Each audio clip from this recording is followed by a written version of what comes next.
This is Python's Paradise. This is your host, Greg Gilbert, aka the Python Hyena, straight out of Fredericton, New Brunswick, Canada. Happy Canada Day to everybody here. But I'm rocking a beautiful Toronto background because to me, that is my Canada. That is what I consider home, and that is where I desire to be.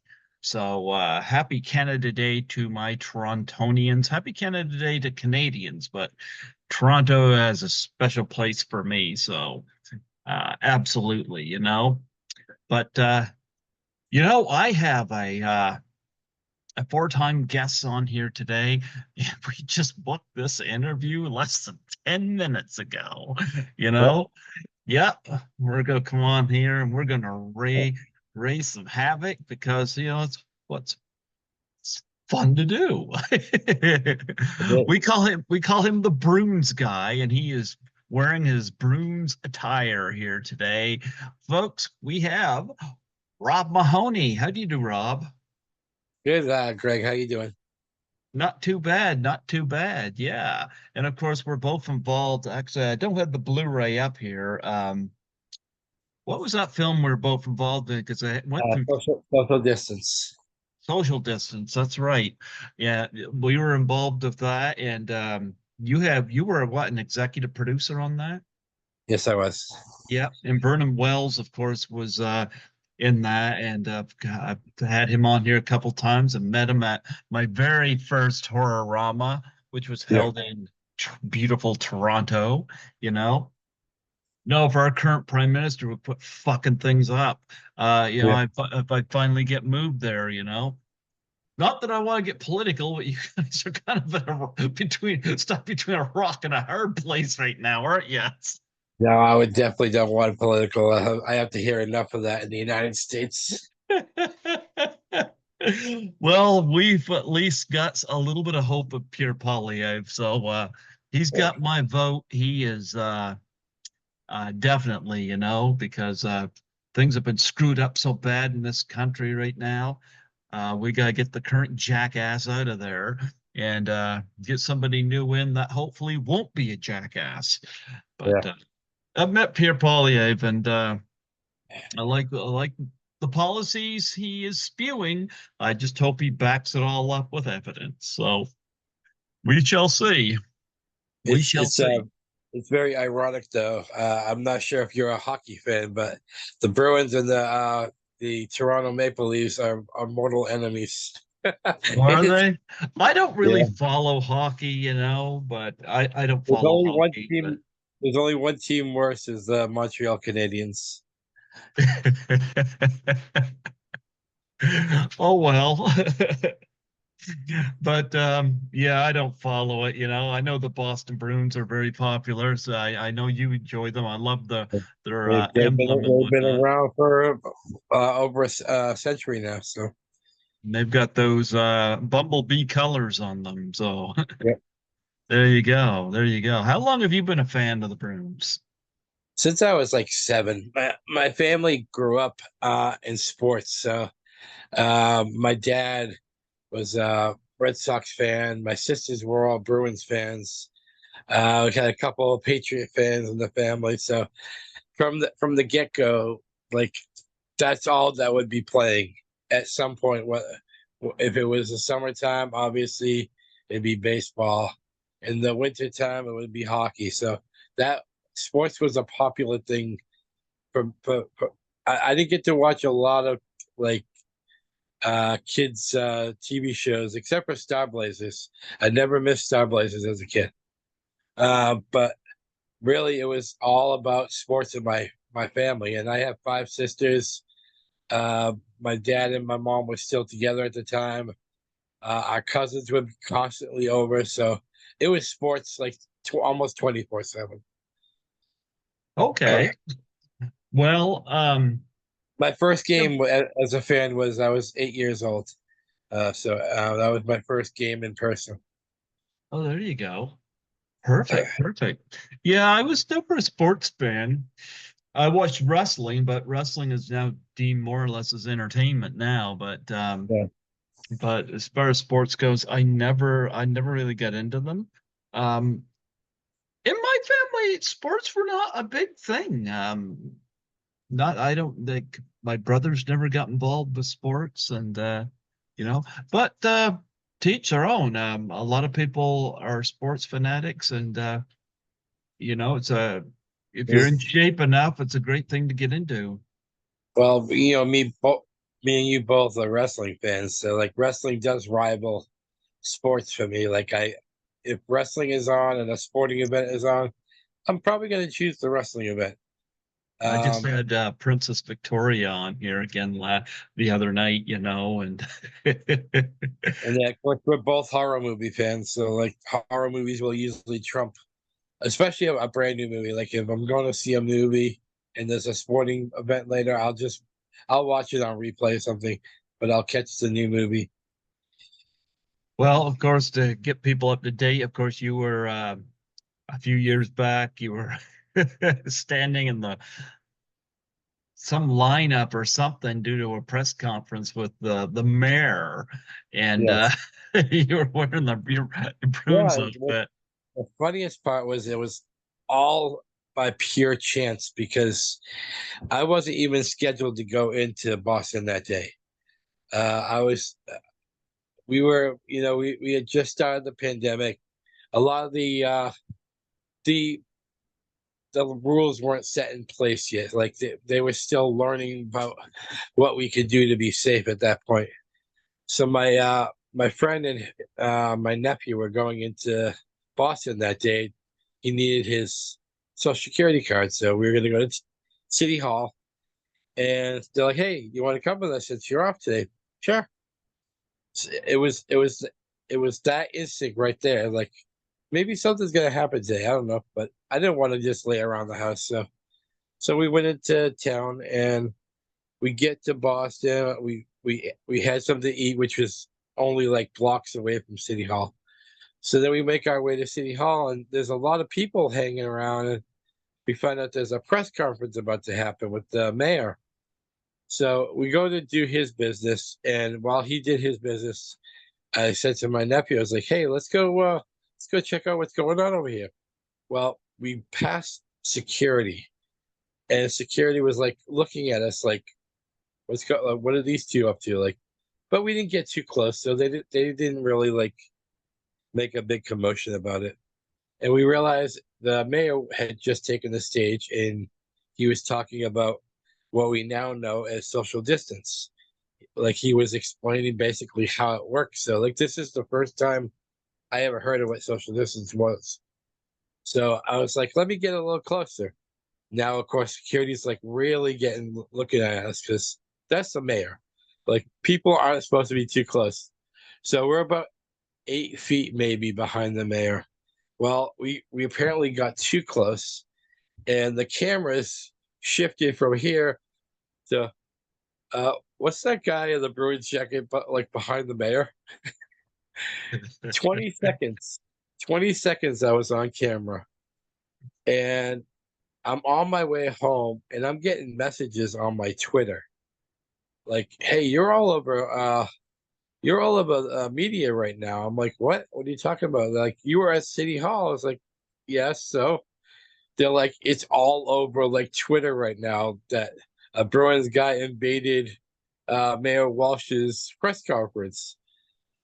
And soon I was getting messages from podcasts. I turned on the TV. We have a cable station called New England Cable News.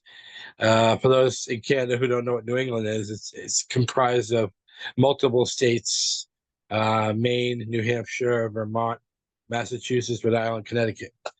So it covers like all the news in that vicinity. And who do I see on TV? I see me, and I'm like, why is this such a big thing? So someone sent me the person who started the Twitter feed, and his name is Zach Beers. He was a selectman for a town in Massachusetts.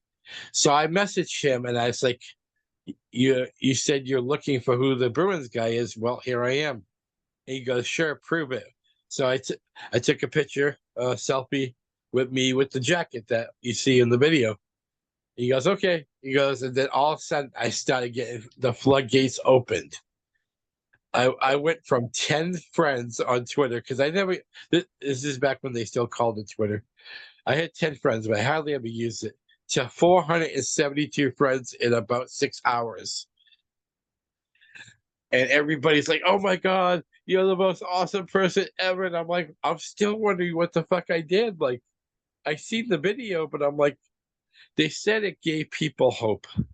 Like, how, like, this I made people smile because everybody, you remember this. Everybody was afraid when COVID hit. So I guess it gave people that little like laugh to get away from reality for a second. And I wasn't really afraid. I was just friggin' annoyed. I yeah, worked through it. I was a cleaner and I was just annoyed more than anything. Like I was back in the movie theater by July doing the limited seating thing, but I like I don't know whether I was in denial or what. I never got it, but I was just more pissed and annoyed than oh, I was too anything. because going back to work with the new mandates was like horrific. Like they made us wear these heavy ass masks, and I worked at that time. I worked at a sub shop, so we have ovens right behind us. And so you're asking me not to breathe with the oven bearing down on my back. So yes, it was a very annoying at the time, but I still carry that flag proudly, as you see. Like I'm in the background. I don't know if you can see it. It There you says the go. brand, my flag. I actually Mhm. had that personally made.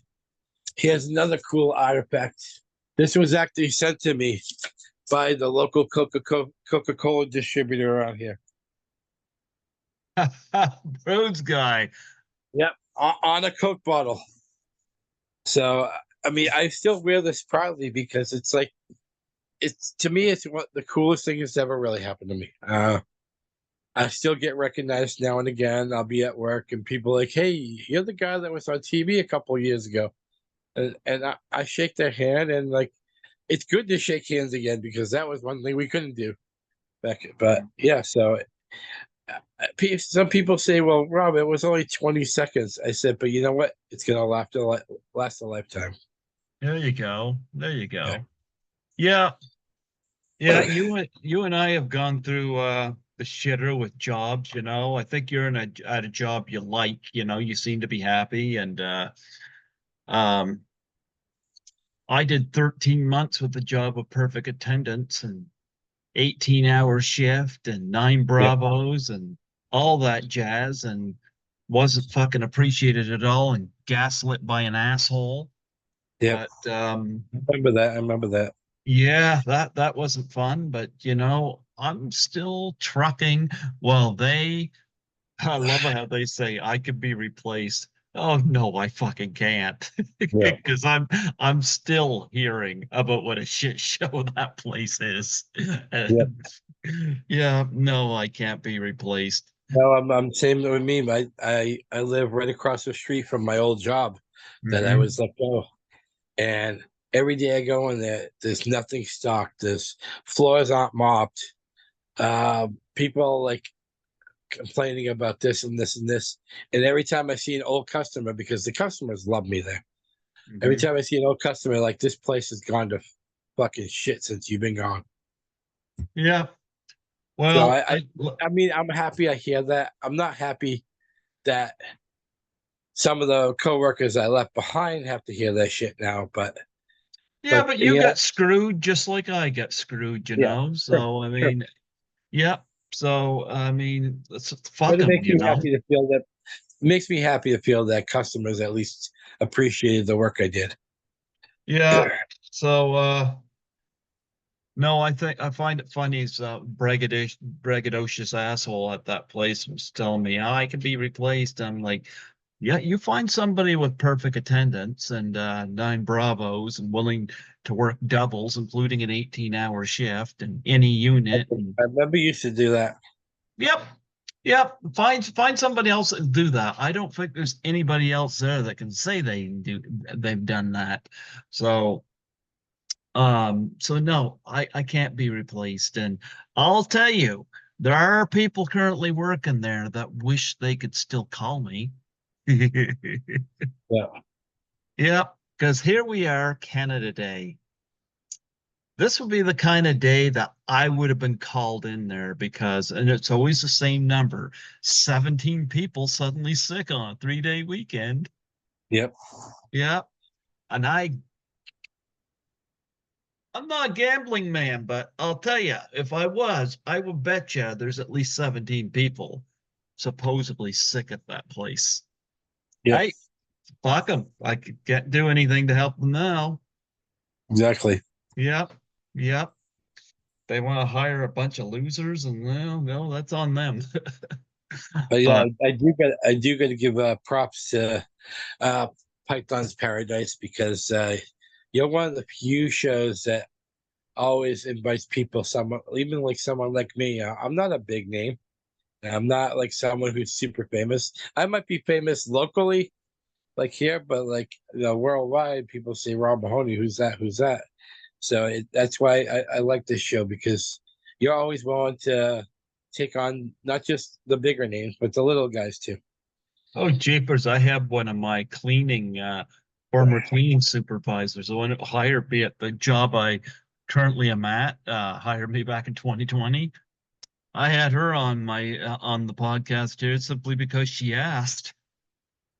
And I even have one of my workers at the job I got gaslit out of come on. She wasn't one of the problems. In fact, she's one of the better ones, but she had a little side hustle selling men and women's products online, and I had Oh, her come on to talk about that. So yeah, I there are people out there that like me, and those that don't, well, yeah, they can go take a flying fuck. well, in the horror community, I think I was a lot bigger between 2019 and maybe 2022. Since 23, I've kind of tailed off a little bit.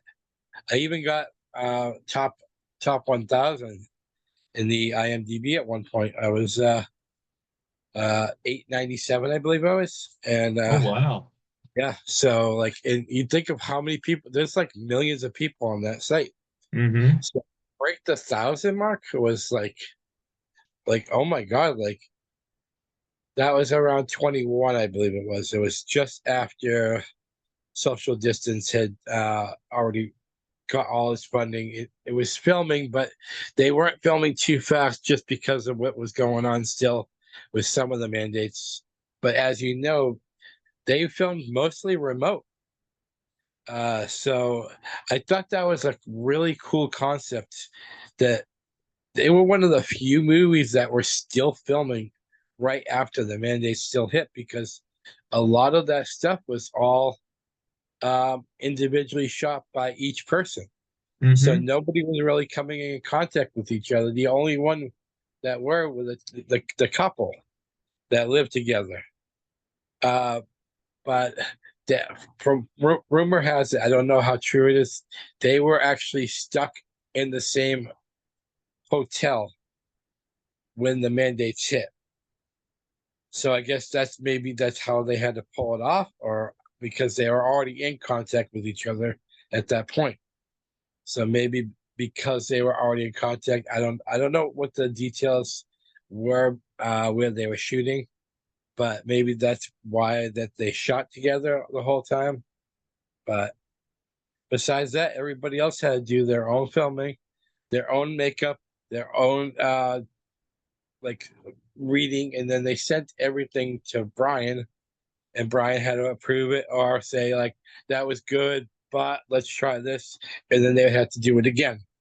So it was a cool concept. It's definitely something that doesn't get um, done like really at all because of now we have mandates are lifting, and so it was a really cool concept. And as you said, it came out really really good. It's I think so. Yeah, absolutely.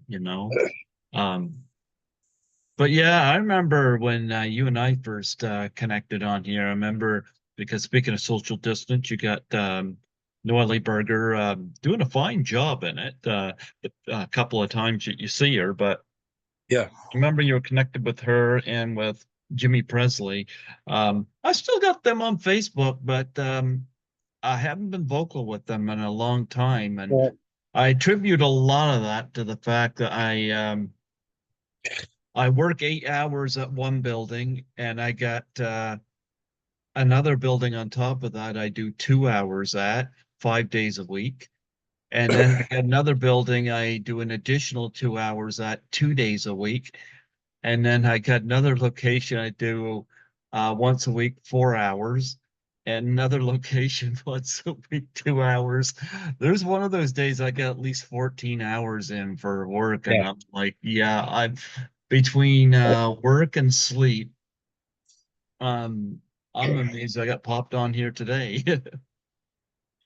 Well, like as far as the names that you mentioned, I did my video I did a couple of years ago where, I was one of those guys that, if shit was going down, I was the guy that stood up for people, that. But there are sometimes I had admitted that I went over the line a few times, and I did an apology video, and I made up some amends with guys like Jason Bradford and um, who else? Will Colazzo. He's a director producer in the industry. He reached out to me. Actually, that was more of a mutual apology. He reached out to me first, and then I apologized after. But he actually apologized to me first because he was involved with a guy named Sean C. Phillips, which I'm sure you know who that is. Yeah. And I've been warning people for years about Sean Phillips, and Will was one of those guys who was very loyal to Sean Phillips. But about a year and a half ago, Will reached out to me and he says, I owe you a gigantic apology because everything you said about Sean was right. Mhm. And so I like people like that will come out, but I also owe him an apology too because sometimes I did go over the line with some of my videos. Not always. Most of the time, it was me speaking from the heart. But I found a better way of handling things, and me and Jason are cool now.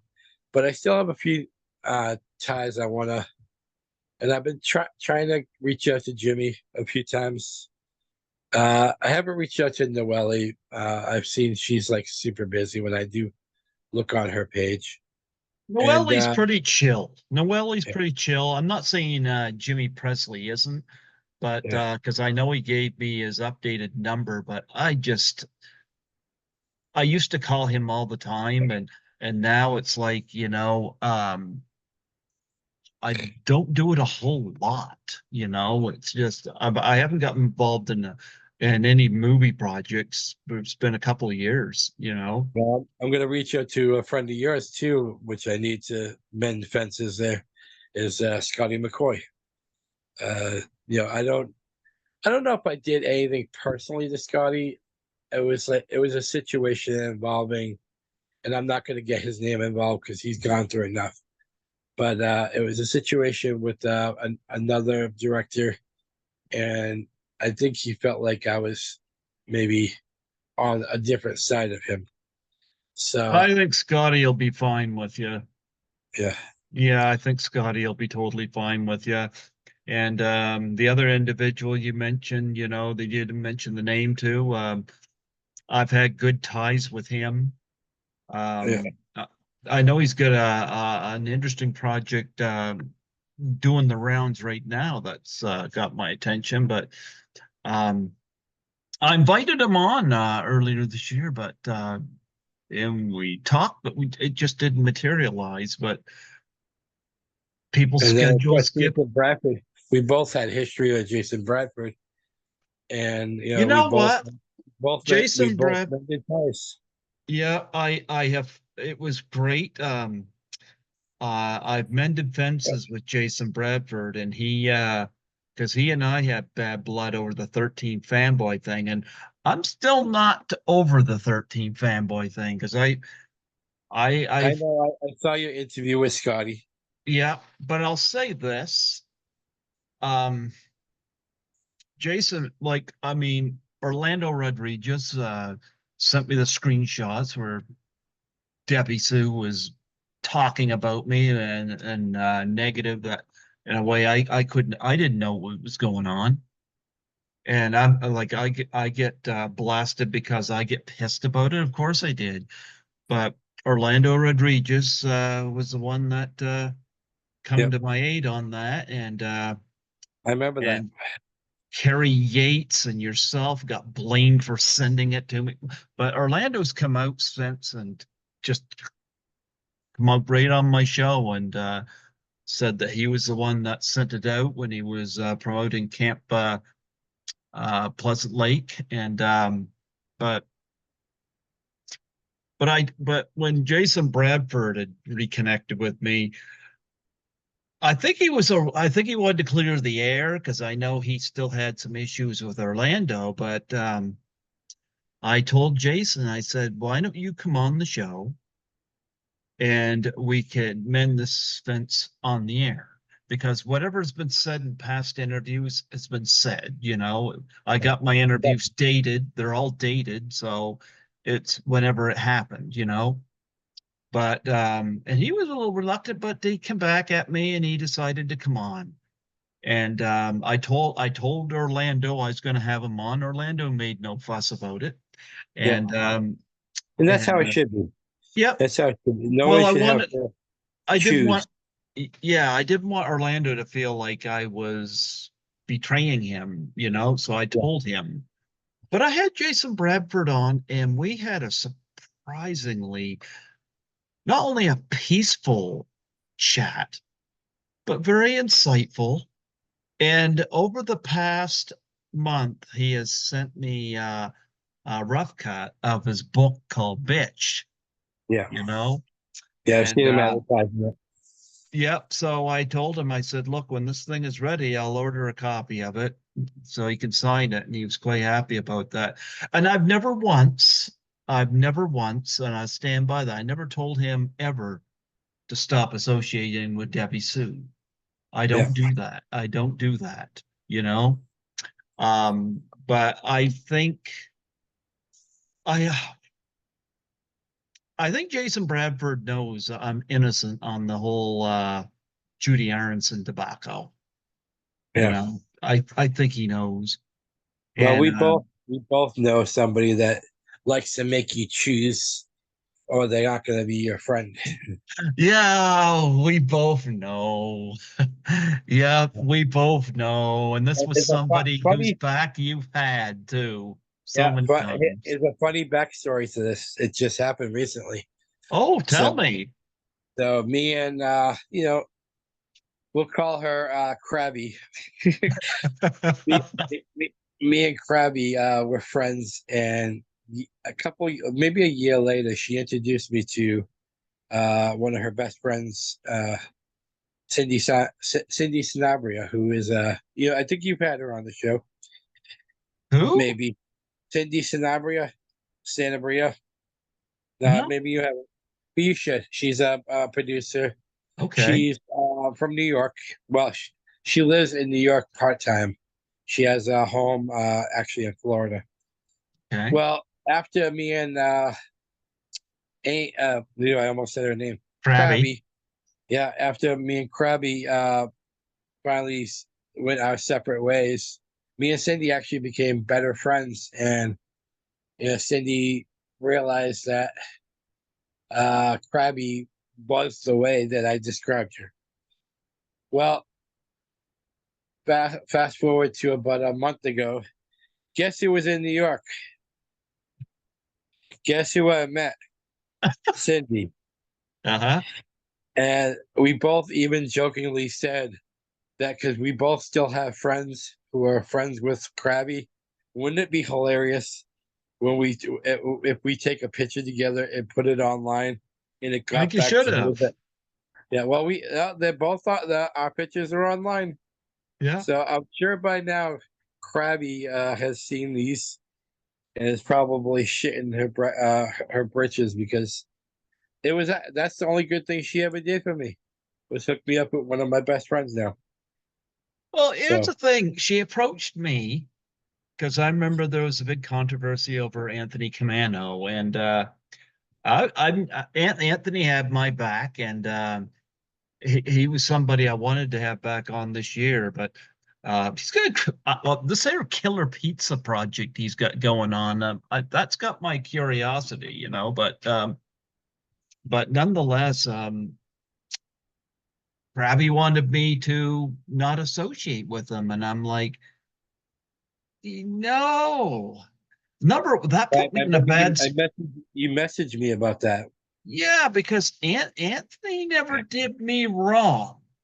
I know he rubbed a few people the wrong way, but I wasn't one of them, and I never had an issue with Anthony, and so I couldn't do that, and she ended up giving me that ultimatum, and I'm like, I didn't cut her off, she cut me off, and I'm like, you know what, adios, like I can't do that, and but it's just like with Jason Bradford. It's like I'm not going to tell him who we can and cannot associate with, Yeah, I'm really happy that number one, I'm honored he sent me the draft of his book, you know.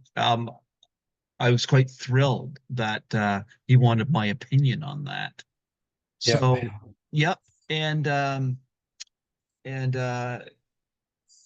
so Jason and I have re-talked. I know there's going to be some interviews that go public on here that are negative towards him because I get a big backlog. But like I said, I date all my interviews. Like this one here will be dated for July 1st, 2024. So, that's I do that so that people know when the interview happened.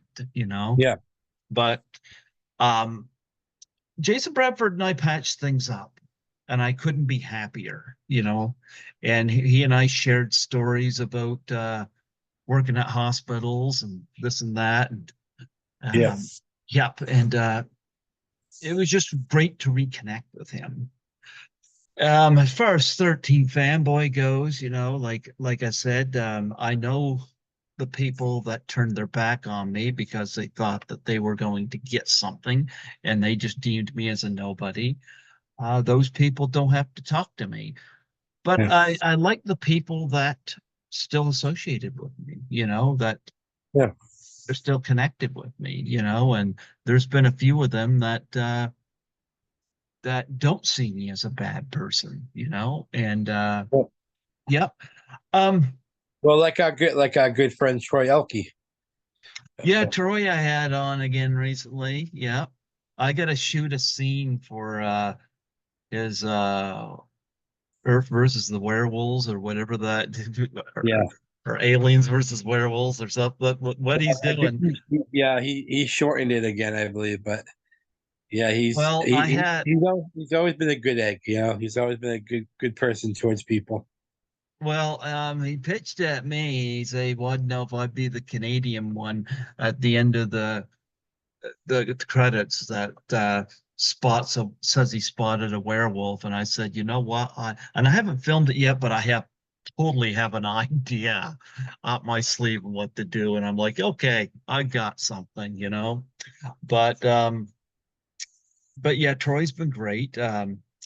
But I feel bad that the people that did cut me off, those that did, stay cut off. Unless you offer a sincere apology, stay cut off. Yeah, Um, Debbie Sue Voorhees, I mean, I would love to be able to mend fences with that woman, but she was in a position where she could have mended things between Judy and I. yeah. You She know, was it, also in a position where she could have stopped us right from the beginning. yep. So, because I mean, she goes on, she says, well, you're supposed to go through management to get numbers. You know what? You know how many numbers I've got? It's funny because Ted White trusted me with that. And Ted White spoke so well of Judy, and it's like, all that shit went down. And Judy, I'm furious with, because she was Yeah, on board for the Doubtfire Face challenge. And I don't know whether Debbie Sue said something to her. And if she did, why? yeah. It's for suicide and It's depression awareness, like for none of her fuck's, business either. yeah, like, and then Judy as and then this whole thing about me so-called stalking her, which again, I can prove I didn't. Like, but I mean, Judy was involved in one of my favorite Friday the 13th movies, the final chapter, and it's really sad that she did not turn out to me to be the woman that Ted White described her, because he said very Yeah. nice things about her, but I'm very disappointed how that turned out. And really that's on her because I've got nothing to prove as far as that goes. I'm pretty sure between Debbie Sue and Judy Aronson, they did not like the video. I didn't hear anything, but if I was the betting man, I'd say they saw it, where I backed over the movie with my car. Yeah. I seen the video. Yeah. That was Yeah. hilarious. Yeah. It's And like, I'm not a big hater of the movie. I don't think it was the greatest piece, but it was pretty good for what it was. It was a I, great I, concept of I movie. agree. But the problem is, I look at that movie, which I put 3K in, and I get shit all over a suicide and depression challenge, Yeah, and what's interesting though is some of the bigger names in that movie that connected. Like Tracy Savage is the one I had the crush on, not Judy, yeah. and she's been on my show 5 times. Well, I have to catch Done. up to her. Well, what's interesting is I have Tracy's number. I don't call her all the time. She's not running for the hills. And another one, Lar Park Lincoln, had her number longer than I had Tracy's. What was interesting with Lar, not only does she not believe any of this stuff, but she gave me Terry Kaiser's number, and she quote I'm gonna quote her. She goes, "So you can go stalk him." Uh, She like knows. I have Brooke Bunny's number, but I don't call her. I'll text her once in a while, just check in on her, see how she's doing. But Hmm. yeah, so I know that like it's sad what people perceive as reality that are far from it. Unfortunate thing And for Terry Kaiser, he does not have Zoom, so yeah, yeah. But I believe there's a way of doing an interview without Zoom, though. huh? I said I believe there's a way of doing a audio interview without Zoom. I gotta figure that out.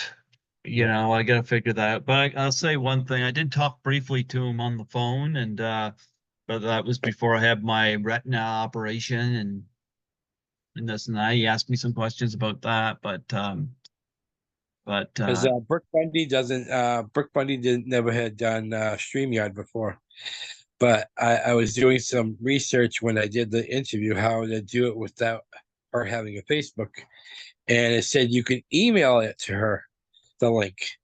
So she gave me her email, and I sent it through email. And even though it's run through Facebook, she could still show up on the StreamYard part. okay. So, so I was, but she had some. If you watch the interview, we had some technical difficulties, which we found out later on. She had her computer too close, her phone too close to the computer. Okay.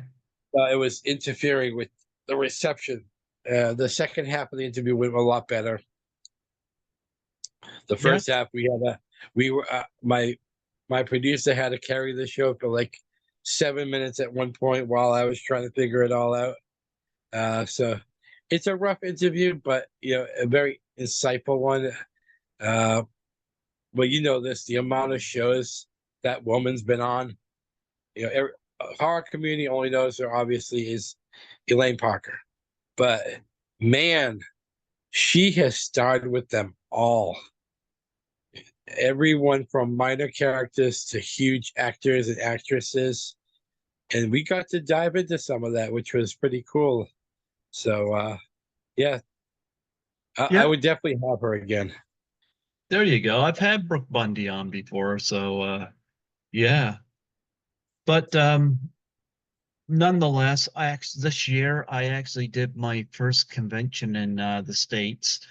There's Lisa Langwa a couple years ago uh, when I was in Toronto visiting. Uh, she took me to get my passport done up, Yeah, and so I finally got to use it this year because she said that she was booked for Chiller in New Jersey. So yeah. I went Yeah, down there. there's always a big event in USA. You know, I don't know how often or whether I will again. Um, I enjoyed Chiller, don't get me wrong, but here's one thing I notice, and it's kind of preventing me from rushing out to travel outside Canada. I'm so used to when I go to Toronto, getting off the plane, getting on the shuttle bus, being driven to Union Station, get on the subway, and going to where I need to go.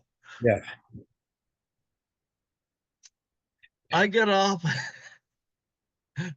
I get off in New Jersey, and I was directed towards immigration, and I was in that lineup for some 2 hours.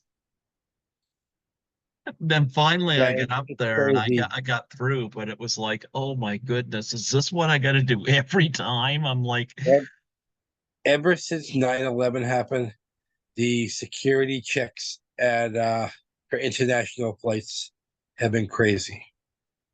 I kind of get that, but it was just an inconvenience. But yeah, I get that. If you want to keep people safe, but I remember I got up there, and the guy asked me what I was doing, and I mentioned I was going to Chiller. I was assisting one of the talent, and his concern was me making money at it, and I was like, I'm not making money at it. I said, she's a friend of mine, and I'm showing up here to give her assistance. And he had a hard time wrapping his mind around me not being paid for it. But I was like, he said, you just up? And I said, I'm a podcaster. She's a friend of mine. I chose on my own regard to come here. Yeah, She told me about it, and I chose to show up. And he could, so I said to him, I said, you know what I did last night? And he goes, what? I said, I cleaned 3 buildings. No sleep.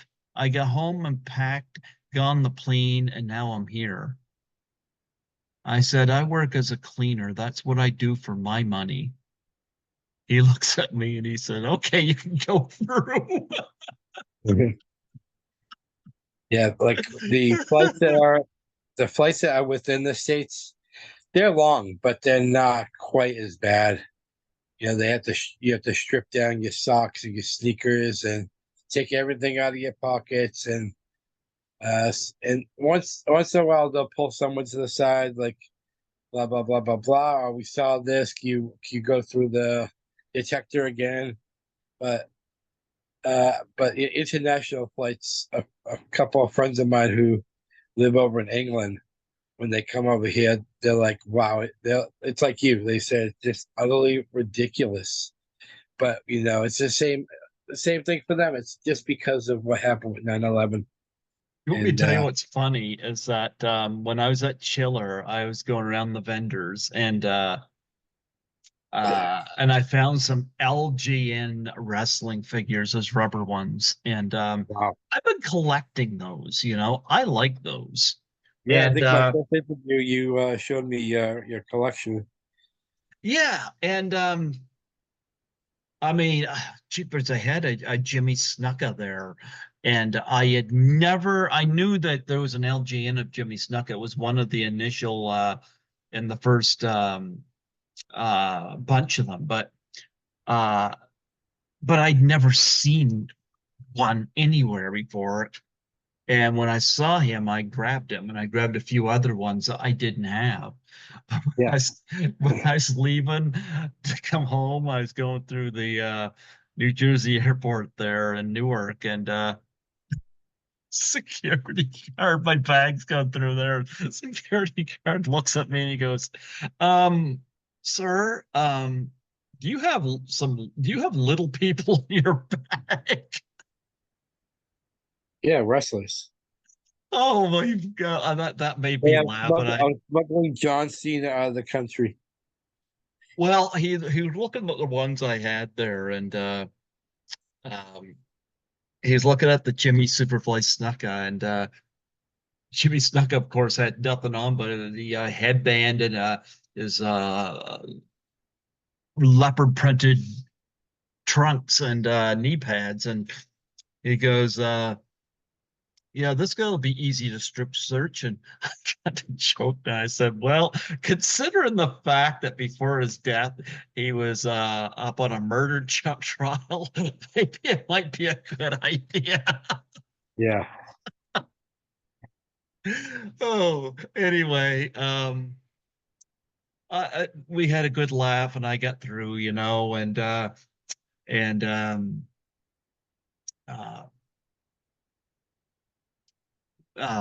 cheapest. I'm gonna get his first name wrong. Mika there had because I was there with Lisa, he gave me free passes for the weekend, which I thought was Yeah. really cool. And Charles Rosenay, who helped Tara Buckman of Silent Night, Deadly Night get set up. He's been on my show 3 times, and we split on a room, which was really cool. So Charles was a good roommate, but but because of the immigration thing there, I got there later than I wanted to because number one, I didn't know how long the cab drive was going to be to get there. That Yeah. was I think 82, $83 cost me to get there. So I was like, oh, this but one of the people I wanted to assist Lisa, but they had people there assisting them, and that kind of bothered me. But nonetheless, the people that did assist her were pretty cool, and one of them put an Uber app on my phone so that I wouldn't I wouldn't be spending as much on a cab. So Yeah. that was pretty cool. But I got there a little late, and I had to put my bag underneath Lisa's table because everything had started, and I went and I met Sybil Shepherd. Yeah. So That's cool. yeah, there was some cool people there, and I met about 22 of the guests, and I need to learn to turn that off. And Yeah. Yeah. yeah, the willpower is hard because I don't have the money that I used to have, and it's like I gotta stop. For frig's sake, I gotta stop with that and limit myself. But I'm in the none. process of trying to save up money for the convention coming up in September here. Uh, Who's it's gonna be there? right now they don't have a big list. It's like maybe 14 people so far. They're supposed to have about 10 more. But they're having a Child's Play reunion with some from each of the movies. They're having Alex Winter, which I'd like to meet. Brad Dourif, I would love to meet. Fiona Dourif is going to be there. Christina Elise is going to be there from part two. But I'm a big fan of Beverly Hills 90210, and Christina Elise was my crush season one. So she's gonna like probably want to see if I want to get something Chucky style. I'm like, no, I want this. I want a picture of me and you in an embrace, and then I could die tomorrow. You know what? Uh, and then Um, Ken Foree is also Ken Foree just signed on. oh yeah, I met him at Frightmare in the Falls one year. I haven't had him on the show yet. Christina Elise was a no-show. Um, when she was supposed, she and Alex, no, him and Alex, who's it? Alex Vincent, the kid. Yeah, Alex Vincent. Yeah, they were no-shows. Um, a year they were supposed to be there, so I don't know what the story was. But nonetheless, uh, I'm considering, it's not written in stone, but I'm considering taking a weekend, just a weekend, because I could leave on a Saturday and be back on Monday before I work Monday night, and I could be wouldn't miss any work. But I'm considering going for a weekend to Fan Expo in Toronto. I'm considering it, but I don't know because I got Frightmare in the Falls that October, and I'm like, will I Yeah, be able to balance that? Because you see, Fan Expo is going to have John Cleese there, with whom I definitely want to meet. Shannon yeah, Doherty is going to be there, and she's not doing very well, so be a good chance to meet her. Gina Carano will be there. The Trailer Park Boys will be there. Folks from Letterkenny. I'm kind of like they get some good people. Just yeah. saying. Frightmare in the Falls right now, they've announced 4 guests. And right now, the only one right now that's 100% on my zeitgeist is Richard Dreyfuss. You know, I'm gonna warn you about Dreyfus. He's short. Like he's short with you. Um, he doesn't like to talk a lot. Mhm. Like basically, here's your autograph. Get away from me now. Type attitude.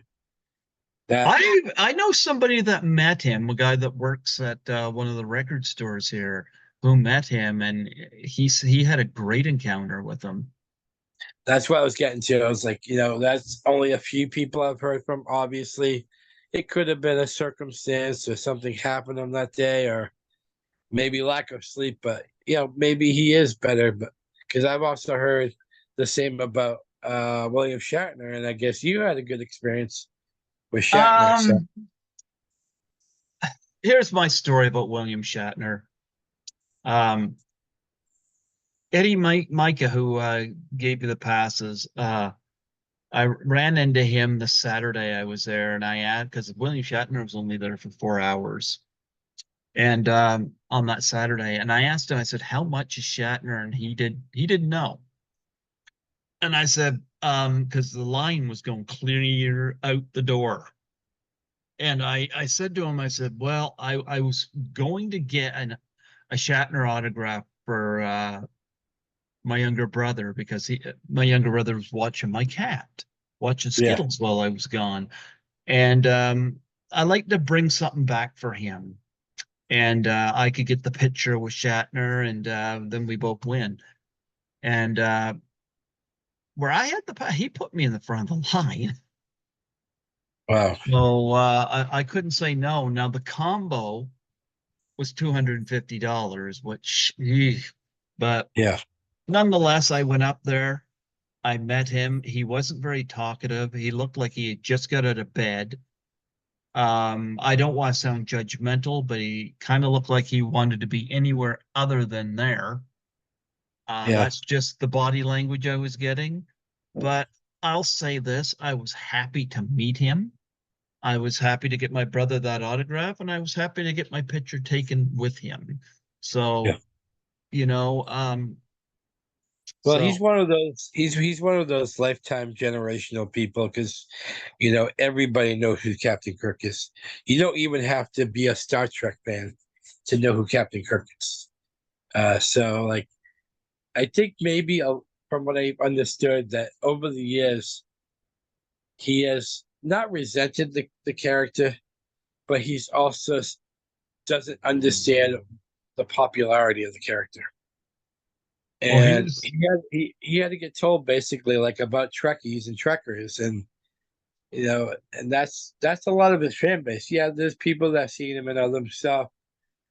Twilight Zone. He was in the original, the 10,000 feet with, but yeah, most of the people know him as Captain Kirk, and I think it took him a while to accept that part of his life.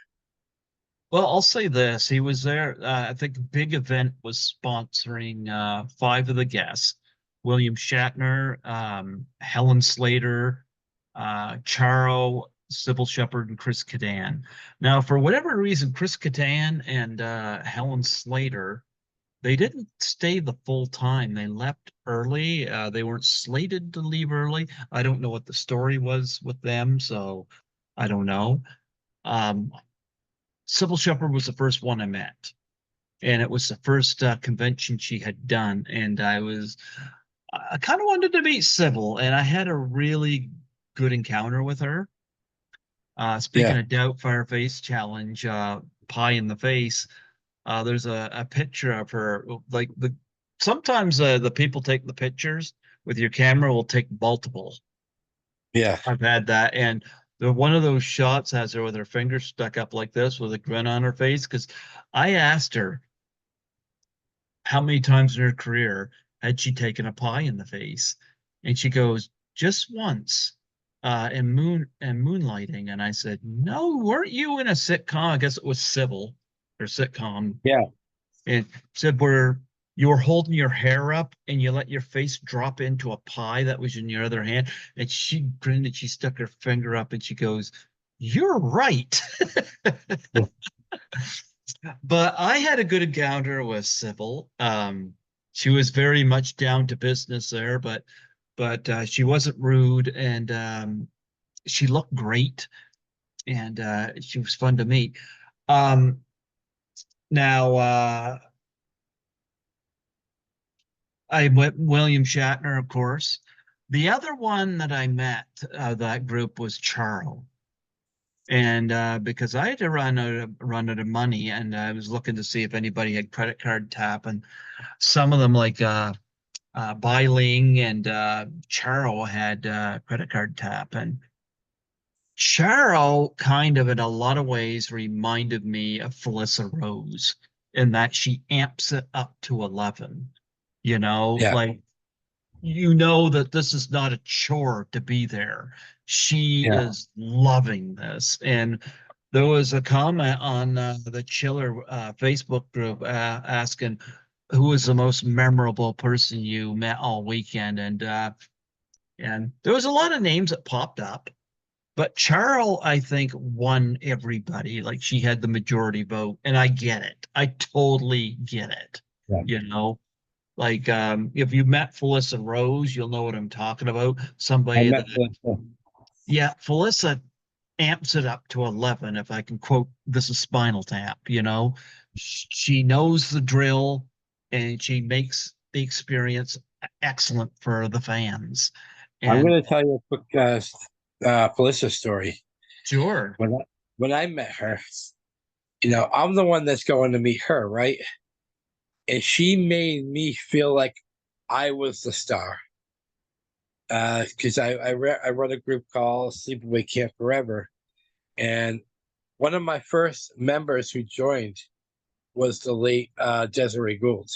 hmm And when Desiree passed, Felissa actually reached out to me, and she goes, "I just wanted to tell you that Desiree thought so much highly of you because how you kept Sleepaway Camp alive for not just her but for all of us." And she goes, "I know that she always enjoyed uh, going onto your group and looking at all the posts." She goes, "Even the ones that weren't even about the original Sleepaway Camp, she would love everything I would post because it all stems back to the original." And she goes, "One day I'll meet you. I'm going to give you a big hug, not just from me, but from her too." And when I got to go to Rocket Shock in 2019 and I met her, she held that promise. And she knew me in the crowd. She had about 40 people in front of me, but I kept like peeking like this, and I see her. She's about to go on break, and she goes like this. She goes, "Just give me about like 20 more minutes." And when I got like within 10 of her, she runs out from behind her podium just to give me that big hug. And if that doesn't speak volumes about a person, I don't know what does. So kudos to her. I love her. Yeah. I've met Felissa twice. I've still got to get her on here. She's like got a movie project like every other day, you know. Yes, But yes. The but hottest working person in the indie scene right now. yeah, but I had to meet her again. She's just so pleasant.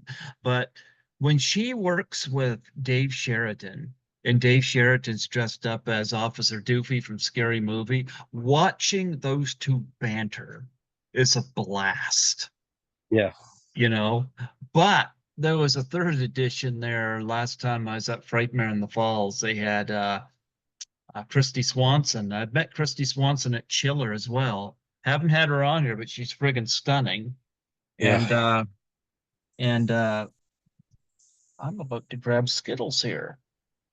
Eee, Skittles. Look at I that. Skittles. Yeah, Skittles. Happy Canada Day, Skittles. Skittles. Why haven't you cleaned the apartment up? You was a lazy kitty. You was lazy. Yes. Yeah, kitty, you my buddy. You my buddy kitty. Well, I got to take a Yeah. picture with and they were in full sleepaway camp uniform too. Her and the girl that played Judy. Uh, Um, I got a yeah. picture of Officer Doofy, Sheridan, about to stick that vacuum cleaner hose up Felissa's hindquarters. But Here's my pitch. Here's my autograph picture she signed for me too. no, there you go. Yeah. But here's another story about that though. Because you had Dave Sheraton, you had Felissa Rose, and then you had right at the end of the row was Christy Swanson. Yeah. And Christy Swanson was there with her husband. He's helping keep things arranged on her table and stuff. And anyway, I picked a photo that I wanted her to sign, which was a bikini photo, a Maxim bikini photo. I had to, it looked great. But she was a bit distracted because you see, Felissa had a picture on her table that she hadn't had before. It was the picture of the big picture of that face of hers from Sleepaway Camp. Yeah. And she's had that before, but she never had the picture of it where the dick is showing. And she had that on her table. And Christy Swanson was just fixated on that. And so they were bantering. And so um, Felissa takes a small post-it note and she draws a penis on it and she sticks it on the crotch of the bikini photo that I got. Oh, geez. And Christy Swanson looks at that and she goes, "Hey, why is it so small?" Uh, I love stories like that, you can't, these and banters. you can't unsee that moment in Sleepaway Camp though. Like, No, there's many other shocking moments in horror history, but there's never another movie that you will never unsee like Sleepaway Camp. well, that put Felissa Rose on the map right there. But Yeah. nonetheless, going back to Chiller Charo kind of reminded me a lot of that. Uh, she was just with it, and you know, um, I helped Lisa. I got to meet Stefan Arngrim. Lita Ford was there. I met, and Baby. yeah, Rosanna Arquette was there, and I had to meet Rosanna. I had some goosebumps meeting Rosanna Arquette, believe it or not. Yeah. And William Catt was there. I love William Cat. Yeah.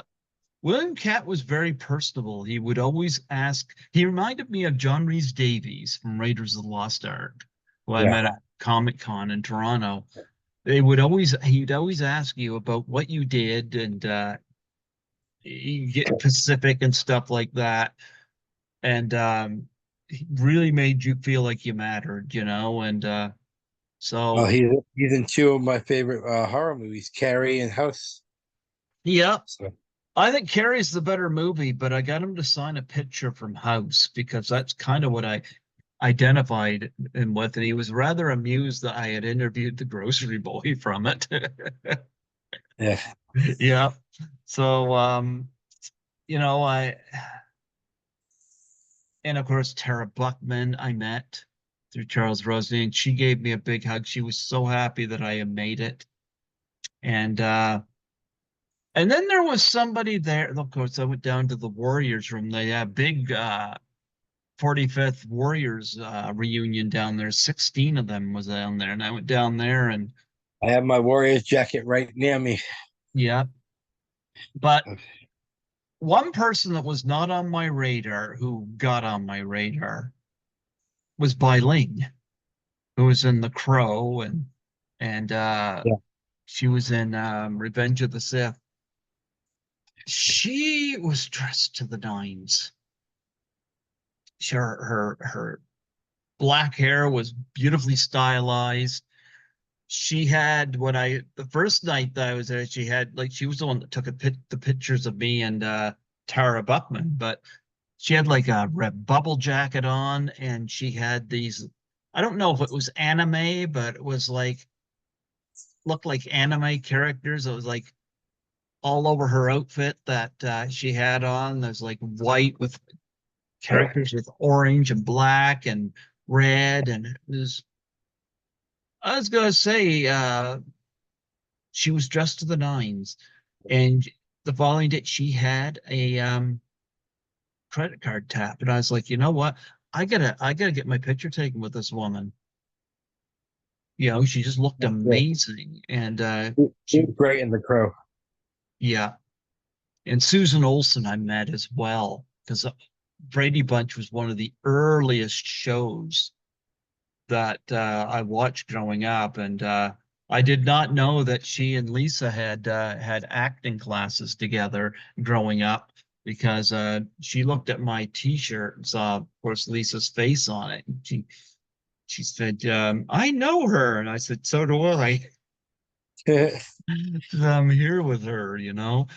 But it was know cool Susan, meeting. I know Susan Olsen had gripe with Brady Bunch for years. When they did the Christmas special, she wasn't on that one.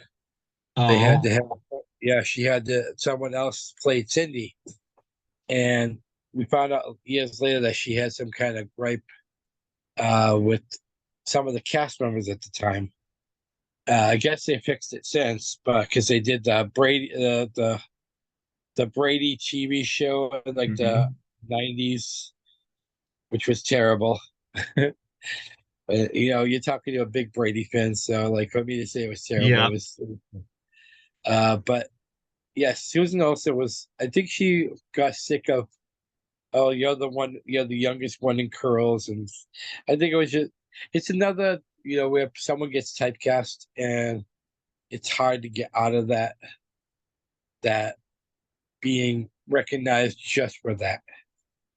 yeah. So maybe it wasn't against really the cast members. It was she probably just wanted to get away from the character for a while, and but I'm glad she's come to terms with it.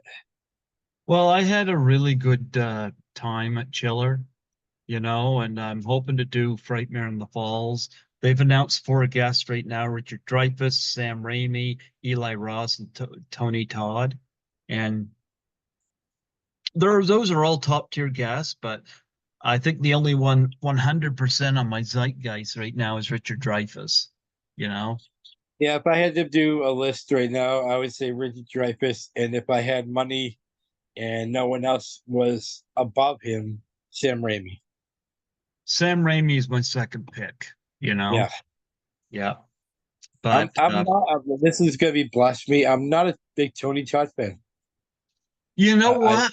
I'm like not I either, like but his I film. hear great things about him. But I never watched Candyman growing up, you know. And but I've heard great things about him from cons. Um, I'm not ruling it out. You know, usually if somebody's a nice person, they make it well worth your time. And Yeah. you know, but also though, I got to learn to say fuck off and do the willpower. Yeah. So I got that part of me that says, well, you got to meet this person. I got to learn to say fuck off to that. Yeah. Because like I said, when I was at Chiller, there was a running joke going on the Chiller Facebook group because there was about 40 guests there and I got 22 autographs. And I've had people say, dude, was there anybody you missed? And I kind of laughed. Yeah, there was quite a few that I missed, but I get why he said it because a lot of people don't uh, don't go to that see that many because they can't afford it. And Yeah. really, I should be minding that myself. Like, Yeah. I think people go there with the intent to maybe meet a quarter of the guests. well, what I should be doing is maybe meeting about maybe 10, and that can be really fucking difficult to get whittled down. That could be really difficult, you know. But um that could be really difficult, but here's the thing is that 10 guests will usually, depending on price, will usually keep me under $1,000, you Yeah. know. And if I can get that saved up, then I that'll handle that because I can always use my credit card for any restaurants I go to and stuff like that. But it can be pricey. I mean, I can't talk because when I went to Rock and Shock, I met 12 out of the 26 guests, so that's close to 50. And the one person I had to cut off, and I wanted to meet him because he's one of my favorites, and he always had a big line. So by the time he got to a line that was reasonable, I had no money left, and that was Ken Forey. And that's why I'm glad that Ken's coming back because I don't. He's first on my list only because I screwed myself the last time. I met Really, Ken. Christina Elise is really number one, but I'm going to Ken Forey first to make up for me fucking up the first time. So Yeah, but I do want to meet Richard Dreyfuss. I'll say that. I'm kind of waiting to see who else they bring in. There's rumors that Shawnee Smith is going to be one. Um,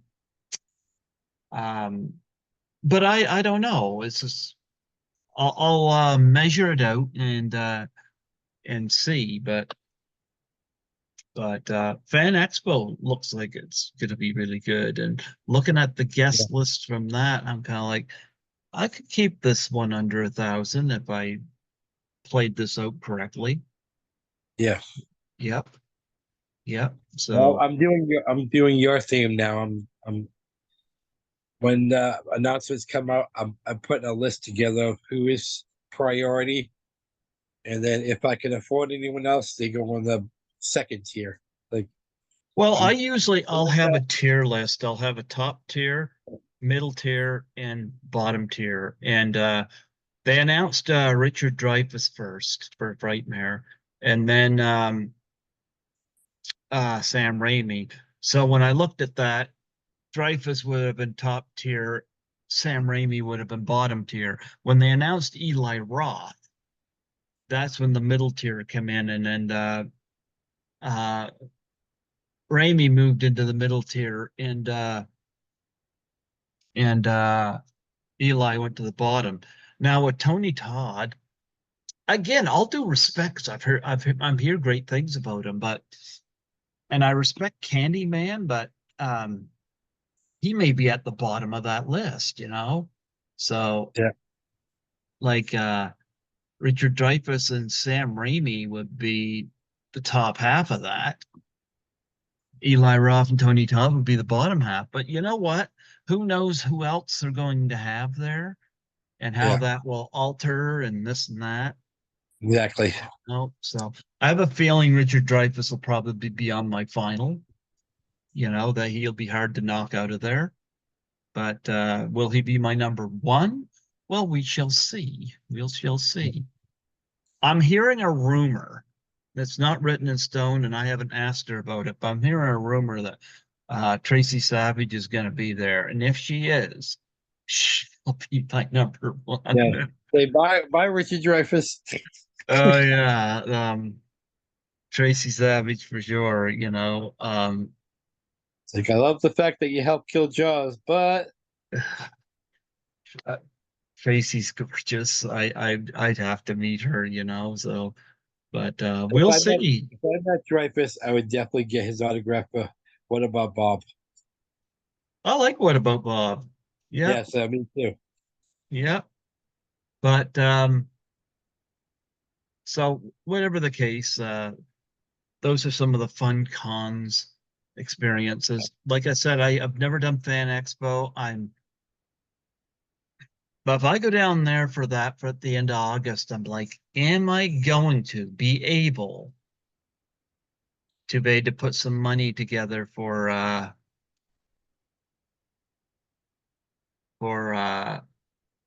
Frightmare in the Falls at the end of October?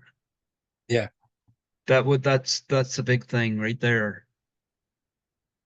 So I'll wait and see. But Fan Expo's got my attention. I'm like, I could go down there on Saturday because I don't work Saturday and come back on Monday because I wouldn't work till Monday night. I could do that technically. I could Yeah. do that. And if I did, I'd be because John Cleese is a hard one to pass up, and Shannon Doherty's a hard one to pass up. Gina Carano, I loved her in Haywire, and the Trailer Park Boys are there. You know, Yeah. they got some good choices there. So there you go. You know, Yep. let's talk about some film projects. You got any film projects you got due up? I don't, Uh, but I only have really one. Two. I have Friday the 13th Blood Loss mm-hmm, with Anthony. mm-hmm, I'm an associate producer, and on with Brian Busaglia, I still have Dinner with the Devil. That just wrapped up filming. Should be released by September, Octoberish. mm-hmm. I'm only a consultant on that. It's more out of dedication, I guess. You know, I really don't have to buy too much into the films anymore because all the years that I've been promoting for him, I'm kind of part of the family now. I'm part of the Koa Aloha family now. Um, so I did promoting for that. I don't know much about it. I know it's supposed to be like a dark comedy horror type of movie. So that's supposed to be coming by the end of the year. Besides that, really, I do a lot of promoting through my group called Terror 81 Promotions. Mm-hmm. And I've opened that up to anyone can promote on it. So, like, if you have Yeah. and it doesn't even have to be a movie, it could be a musician. If you're a local musician or you're a band, like a club band, and you want to promote where you're playing tonight, so it's pretty much open to anything that you need to get out there. And I see Um, your updates that come on my Facebook because I told you you could tag me, and yeah.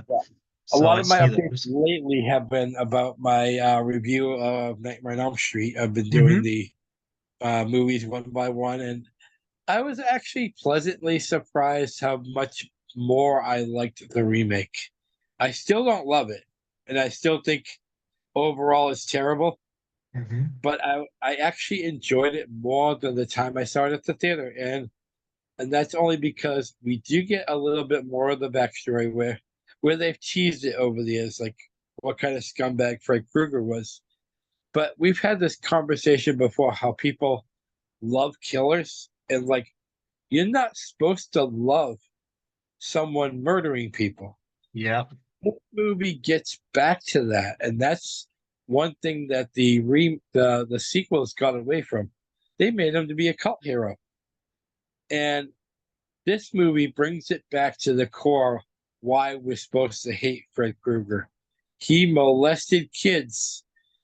Why are we revealing that this is we have T-shirts and we're like, I love Freddie, and it became part of Americana at one point where you didn't even have to be a horror fan and you knew who Fred Krueger was. So that I do like what the remake did with that. They brought it back to you're supposed to hate this guy, and they actually showed more of it so that you would hate him.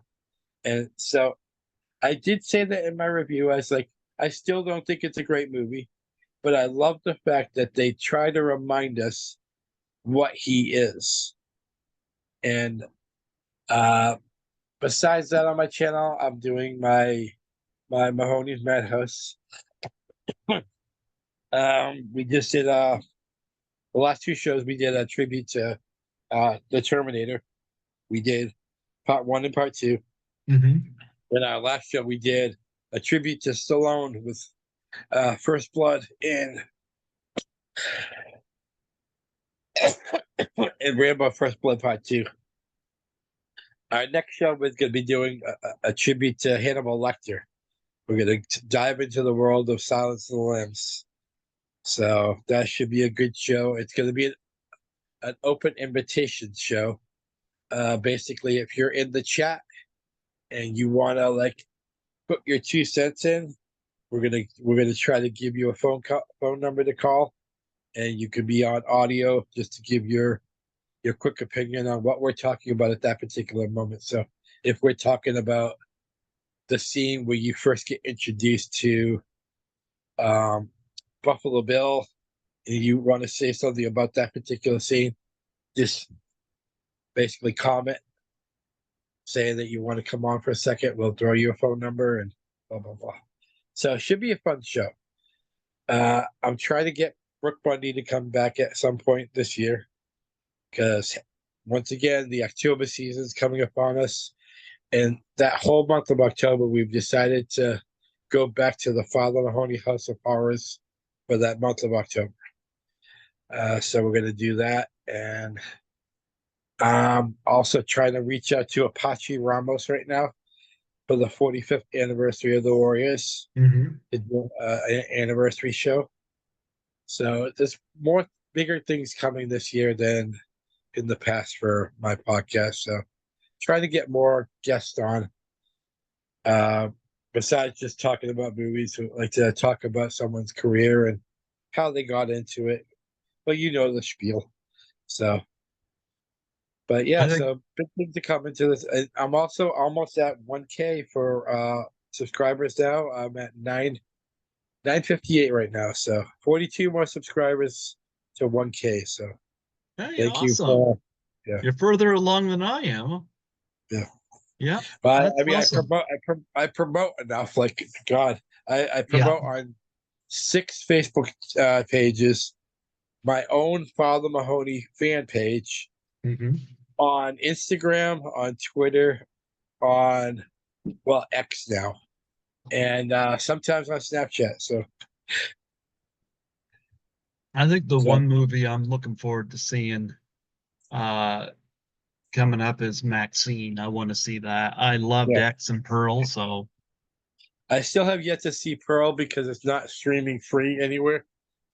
And money's tight right now, so even just renting a movie is uh kind of like I have to pick and choose when I can. Yeah, Uh, Mia Goth is somebody to watch, I'll tell you that. yeah. Yeah. And she Uh, broke all the Scream rules. yeah. Her and Jenna Ortega are really definitely coming up. Um, they were actually even flirting with the idea of, if I don't know who it was, but there was someone saying that Jenna Ortega was being thought of for the Fred series coming out about Fred Krueger. Okay. So, yeah, I don't know how true that is, but I heard DJ Qualls is playing Fred Krueger. So I I don't heard know about, somebody was very critical of that, yeah. and I I don't think that's know. really critical because of Robert Englund. Everybody wants Robert Englund. Robert Well, is here's the 70, thing. is 70 now. I know who Quells is, and this I actually am kind of intrigued about the idea of him playing Freddy because he's got, and I don't mean this as an insult, but he's got a very different appearance, Yes. and I can see him playing that kind of awkwardness that Well, peers into, he's a good improv actor too. yeah. So I'm not against that, you know. Yeah, everybody wants Robert Englund, but it's kind of like, you know, Robert Englund is not a spring chicken anymore. So No, I mean he started in the movies in the 70s. He was in that one with the alligator. It's Eaten Alive, I think. Eating Alive. Yeah, yeah. That was like what, 78, 79. Um, Mid 70s. Yeah, yeah. Because So it's like, I'd done a couple of interviews from that. but I mean that's what we're talking about. A guy who's been in the industry 50 plus years. Like, give him a break, guys. Like, he's not coming back as Freddy Krueger. Stop. Yeah. And that's the I had this talk with a friend of mine recently about the difference between fans and fanatics. Fans are people who appreciate what we see on screen. We appreciate even some of the minor changes. Fanatics want everything to stay paint by numbers. They want the same actors. They want the same plot. That's why, like, when movies like Jason Goes to Hell come out, oh, he ruined Jason. Yeah, Robert Englund's Uh, 77 yeah, years old. yeah. Yeah, So Eaten Alive, according to Wikipedia, was 1976. Um, I have interviewed somebody from that. Let me see. Um, well, Janice why you're looking Blythe. Janice Blythe. at, okay. Yeah, she's been on the show. Yep, I knew But I had interviewed somebody from that. it's like, what did Adam Marcus say to me one time? Adam Marcus said, if you want to see the typical run of the mill Jason movie, there's 1 through 7. 8 kind of changed the course a little bit, but 9 was definitely off the rails. But you know what? I like change. I don't always like maybe a different person playing it, but at least I'll respect it for what it is. Well, These fanatics, oh my god, he's he's jumping in people's vaginas, and it's like, stop. Like, he tried to put a new twist on it. Take it for what it is. And if you don't want to watch it, don't fucking watch it. what gets me is I heard that the Friday the 13th TV show went into a Yeah. tailspin where there's people complaining that they don't want a backstory, they don't want the Pamela Voorhees story, and they all they want is Jason going through a camp and hacking and slashing. I'm like, you know what? Yeah. I'm checked out. I'm checked Yeah. out. I'm checked out of Halloween now. Yeah. I mean, Oh my I, goodness, you know. I've had this conversation with you before. Say, Greg, say you're a new fan to horror. And I say, hey, let's sit down and watch all the Halloween movies. How can you explain to this person all the different timelines, all the different changes, like when Jamie Lee brought back Easy. Halloween. You No, watch the first and second one and leave it at that. exactly. I like the first six, but somewhere I along would. the way, Rob Zombie, I take that as a different movie. I don't even take that as part of the series because there's different characters. There's a big giant backstory that we didn't get from the first one. So I don't even count that in the Halloween franchise because to me, the only similarity is there's a guy named Michael Myers trying to kill people. That's the only similarity. John Carpenter created tension. Part one and part two are probably if you had to put two movies together, one and two, those Mhm. are probably the two most tense movies if you watch them back to back. What did Rob Zombie do? He did the exact opposite. You didn't have to go looking for Michael. He's just right there. Yeah. Michael's in front of you. Michael jumps out. He doesn't jump out at you. He doesn't scare you. He's there. Carpenter would make the music Michael Myers. Every time you heard that do do do, it got you scared. You didn't have to see Michael. You were scared by the music alone. So Well, that looking at this new trilogy for Halloween, I really enjoyed the 2018 film. I had I didn't like that they changed that Michael wasn't her sister. you know what? I think they should have had that. That's a one big problem because when you look at the outrage in Halloween Kills, it's like I could see the outrage if it was of the result of the first two movies, not the Yeah, first one. I think they should have made Halloween 1 and 2 canon. Yep, and then brought in the the 2018 one and go from there. I think it yeah, would have, and maybe say I no, agree. that was rumor or blah blah blah blah blah. Go with that, you know. But I think they could have worked around that. But I really enjoyed the 2018 Halloween. Um, I did too. great. Yep. Then you got Halloween Kills. Halloween Yeah. Kills had a lot of stuff I liked in it. Number one, that big fight battle with the firefighters was really good. Yes. I liked it that they brought in some legacy characters. I think Anthony Michael Hall was a good step in for Tommy Doyle, especially since he was an '80s icon Yeah. in the John Hughes movies. But I gotta say, Kyle Richards grew up. She grew up really hot, I think. Yeah. You know, Yes. she looked great. Um, and I like the fact she got some good screen time. So did Anthony. And but there's a few things about Halloween Kills, or not, yeah, Halloween Kills I didn't like. Number one, the whole Evil Dies Tonight thing got overplayed to death. Yes. You know, I did like the fact that they did some Halloween 2 references, like going from house to house there, where you had a They couple of, had some Halloween 3 references too. There yep, was with the Trevor Shamrock. yep, they did that. Um, that stuff was all good, but Shapers, I hate to do a spoiler here, but it's kind of hard to avoid this. I hate the ending of Halloween Kills. I hated Yep. the ending. Look, you got a character in this movie who loses her father in the first film, like in the 2018 film. Yeah. Okay. You don't need her to suffer another loss. Yeah.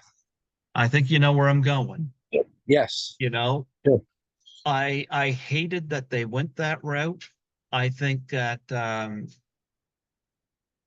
I think it was I could do without that. What they should have done, because they had a really great beatdown on Michael Myers, and he comes back and there's this great slaughter. They could have, I don't know.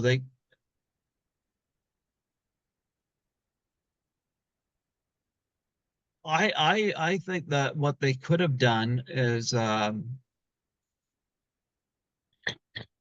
I don't think Michael should have killed all of them. I think they should have done the beatdown. And rather than they have the situation at the house where where I found it very, very unnecessary to kill off a certain character. Like Yeah.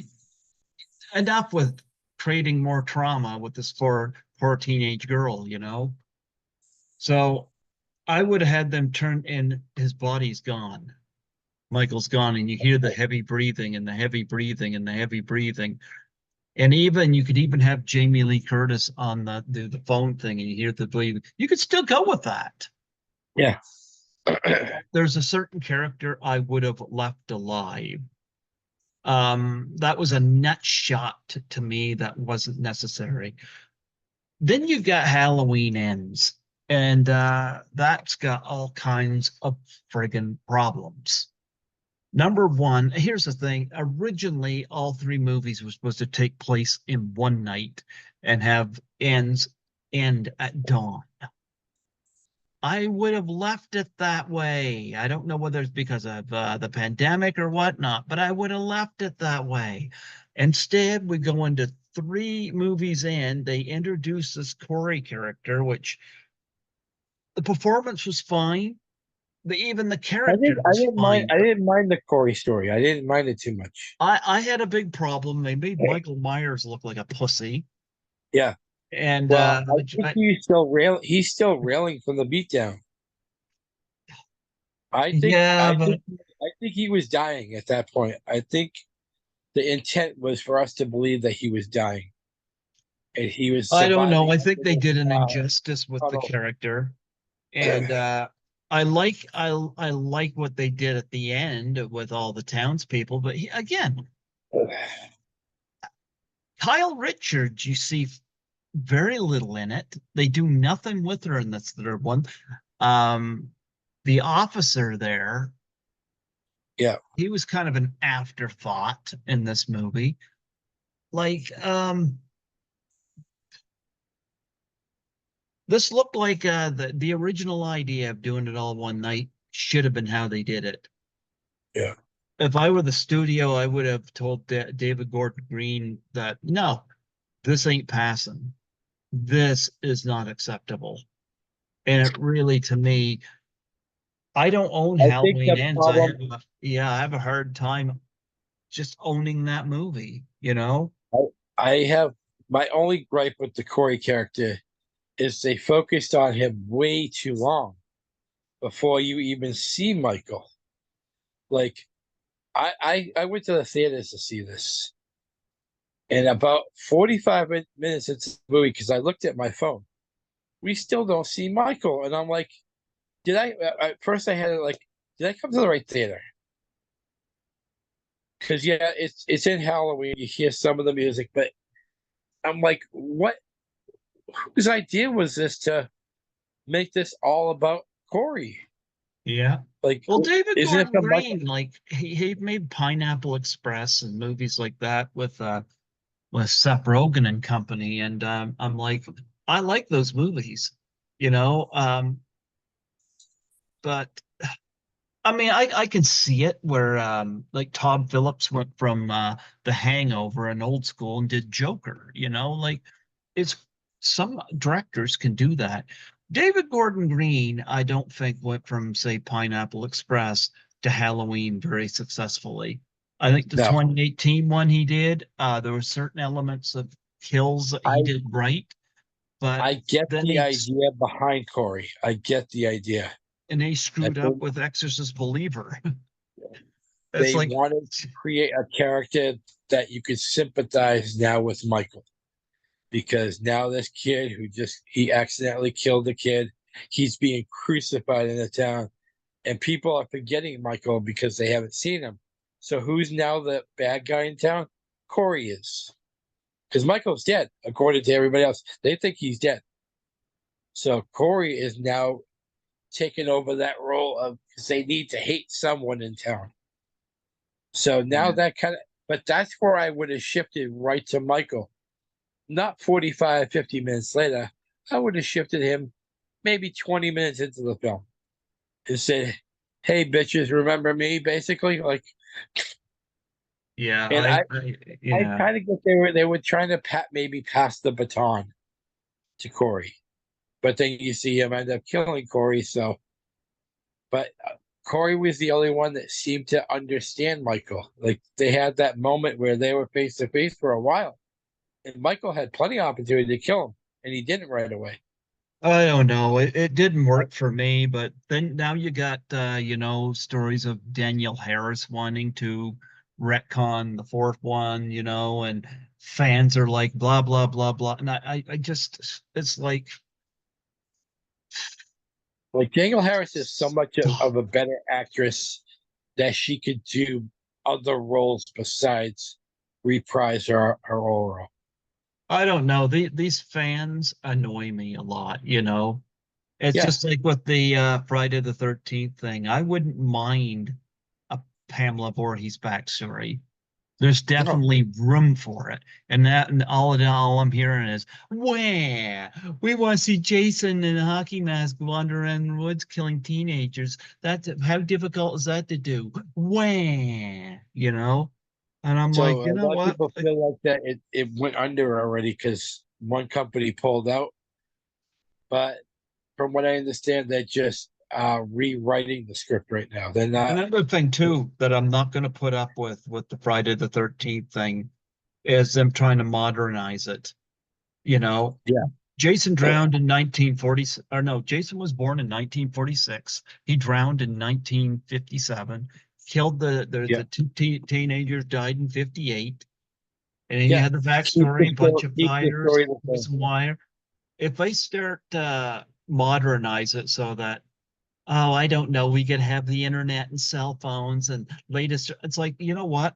Fuck off with that. Shove it up your ass. I don't want to see that. Yeah, Keep it authentic. I yeah. think it would be better if they're able.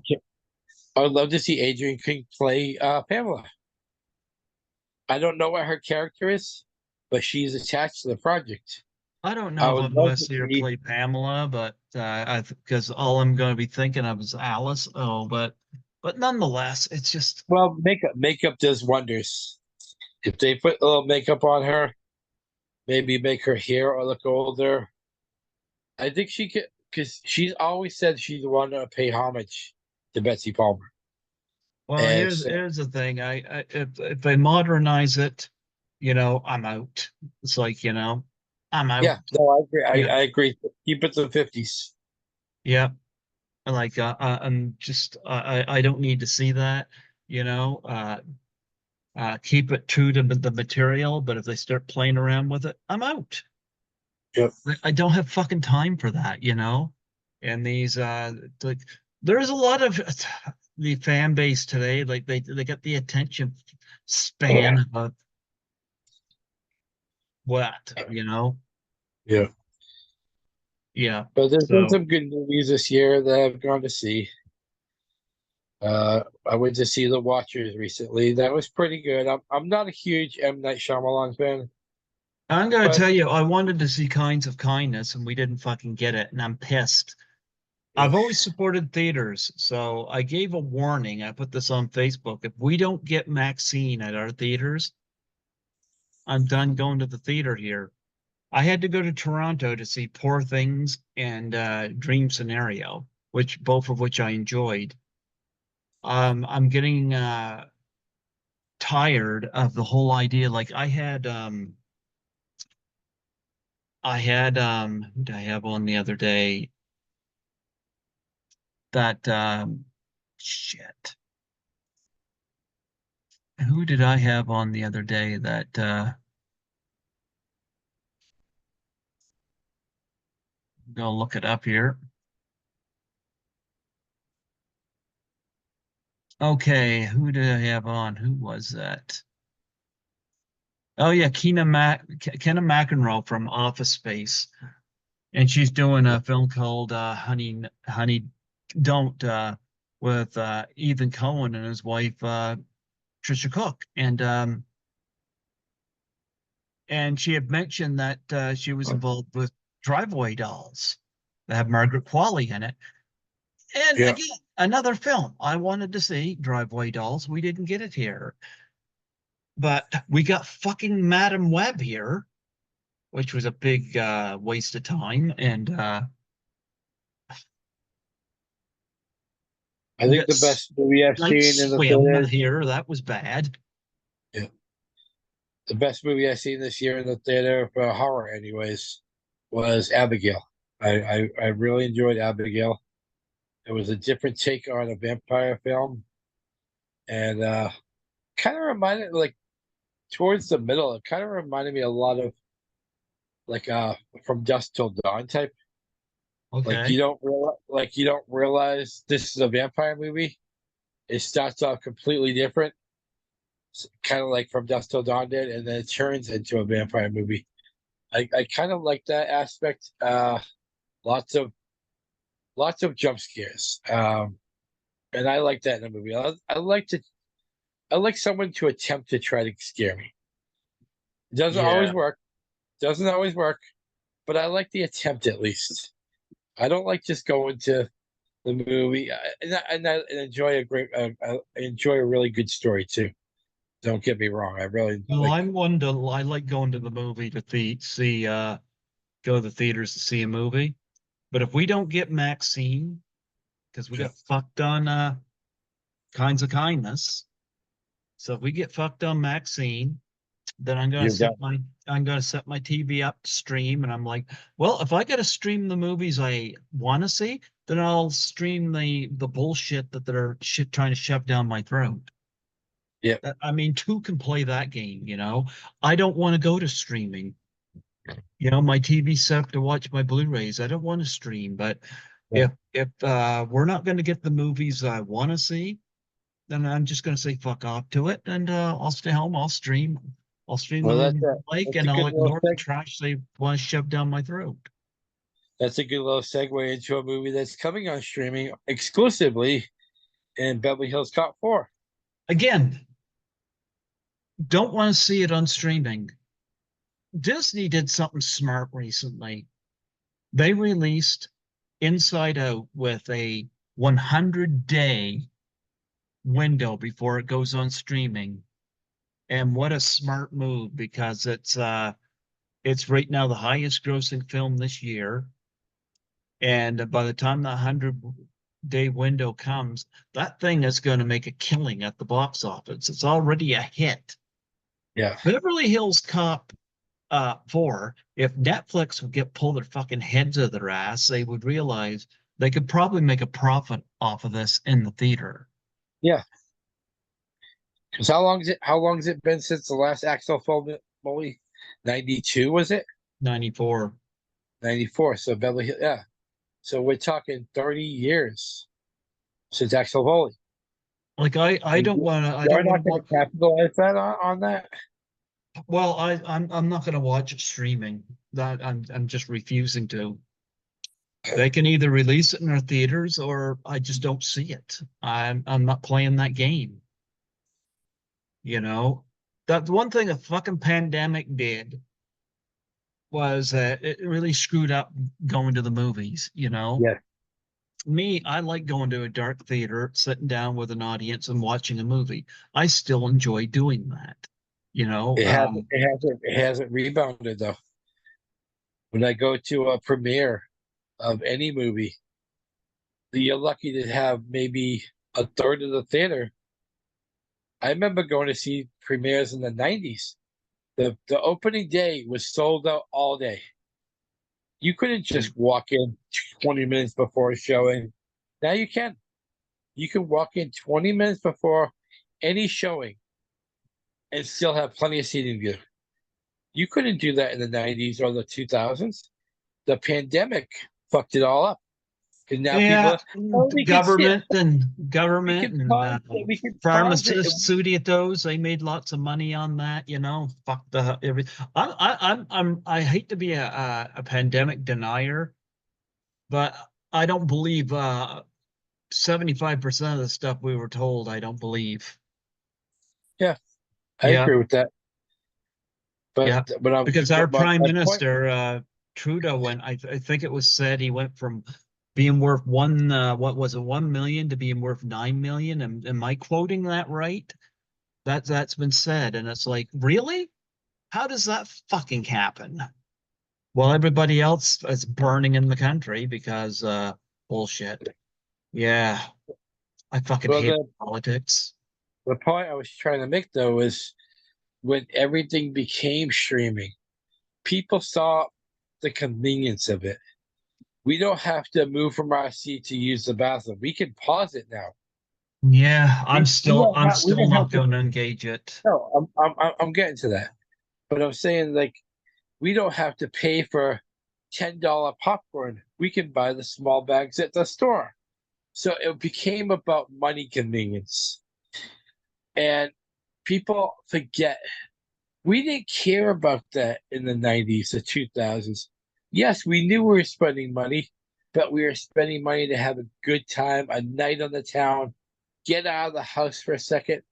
Now everybody just wants to sit home, pop their own popcorn, buy their own penny candy or whatever it is, and oh, we can just pause it every so often. You can't pause it in the theater. To me, when you pause a movie, unless you're like you're you're dying and you're about to like shit all over yourself, there's no reason to me that stops the momentum of the movie. Oh, people today got no attention spans, you know, like Yeah. so I don't know. I like trying to I don't pay. want to stream it. I don't want to Yeah, stream it, you know. exactly. I want to Yep. sit in a theater. I want to follow it on my own without the pause button, without walking to the concession stand. I mean, the living room to grab your popcorn, your candy. If you need popcorn, get it before the fucking movie. Yep. It, I don't understand the whole sitting at home. I used to love going out all the time. That was to me when I had enough money to go to a theater. This was my night out. This was let's have a good time. Let's spend money. Let's buy the biggest popcorn. Let's buy the biggest drink. Sit there and watch this brand new movie. You can't do that anymore. Everybody's fucking lazy Yep. because the pandemic made them that way. They're Well, lazy. I say fuck the pandemic because I worked through the pandemic and I think cleaners should be making more money. And I think a lot of these fucking politicians should be making less money. Yep, I You agree. know, like I said, our piece of, God, don't even get me started on our current prime minister because I'm going to tell you,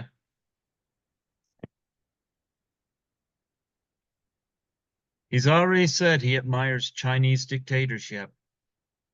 Well, Oh, Canada's looking forward to dictating him to China because he won't be welcome here anymore. I'll tell you that. yep. Yep. I I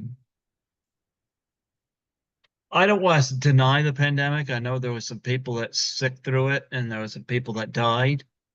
I never got it and I worked within it, you know, and Same here. I work food service. yep. So So, and I was back in the movie theater by July with the limited seating, but I was back in there.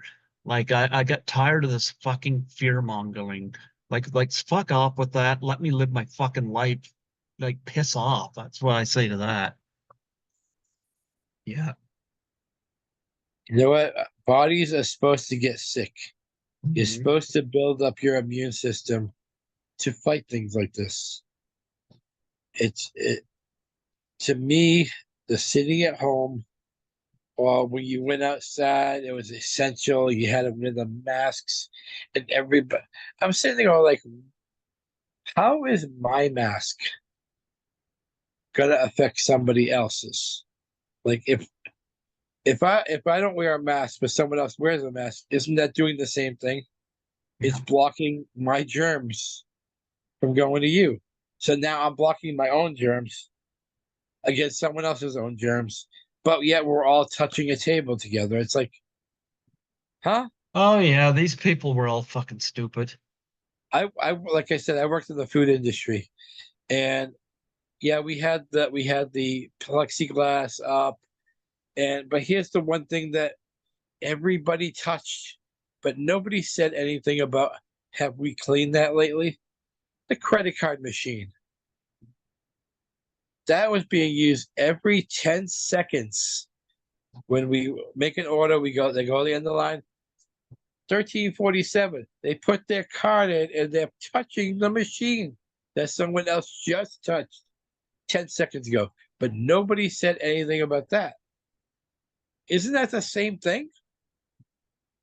Like a, a person was right next to this machine, touching it with their sweat and everything, but that's okay. Or people were touching our ice machine. And let's face it, you know, certain prime ministers, I won't name names, going off and doing whatever they wanted. Yeah. Being But hypocrite. then when you sat down to eat, you were allowed to take it off, even though the next table is 2 feet away from you. Yeah, it was And all they're stupid. eating. Yeah.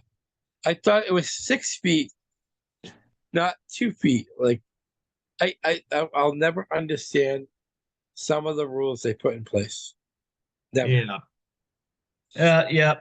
And they're still trying to control people. And I'm like, you know, fuck off. Go away. I don't Yeah, have I saw time a for video it. recently saying the pandemic is still around. I'm like, great. You know what? In all these years since 2020, I've got it 0 times. So, hey, neither have I. You got any other projects that you need to promote? No, I can just promote my buddies over the Dog Nut Media. Mm-hmm. Uh, we have several different shows. If they're not all movie shows, we have political shows.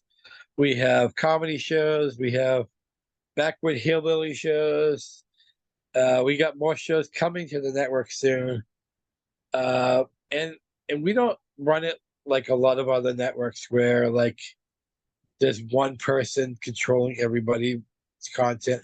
Each of us have our own control of our own content, and we can change on the fly if we want. It's no dictatorship like that. That's the best way I should say.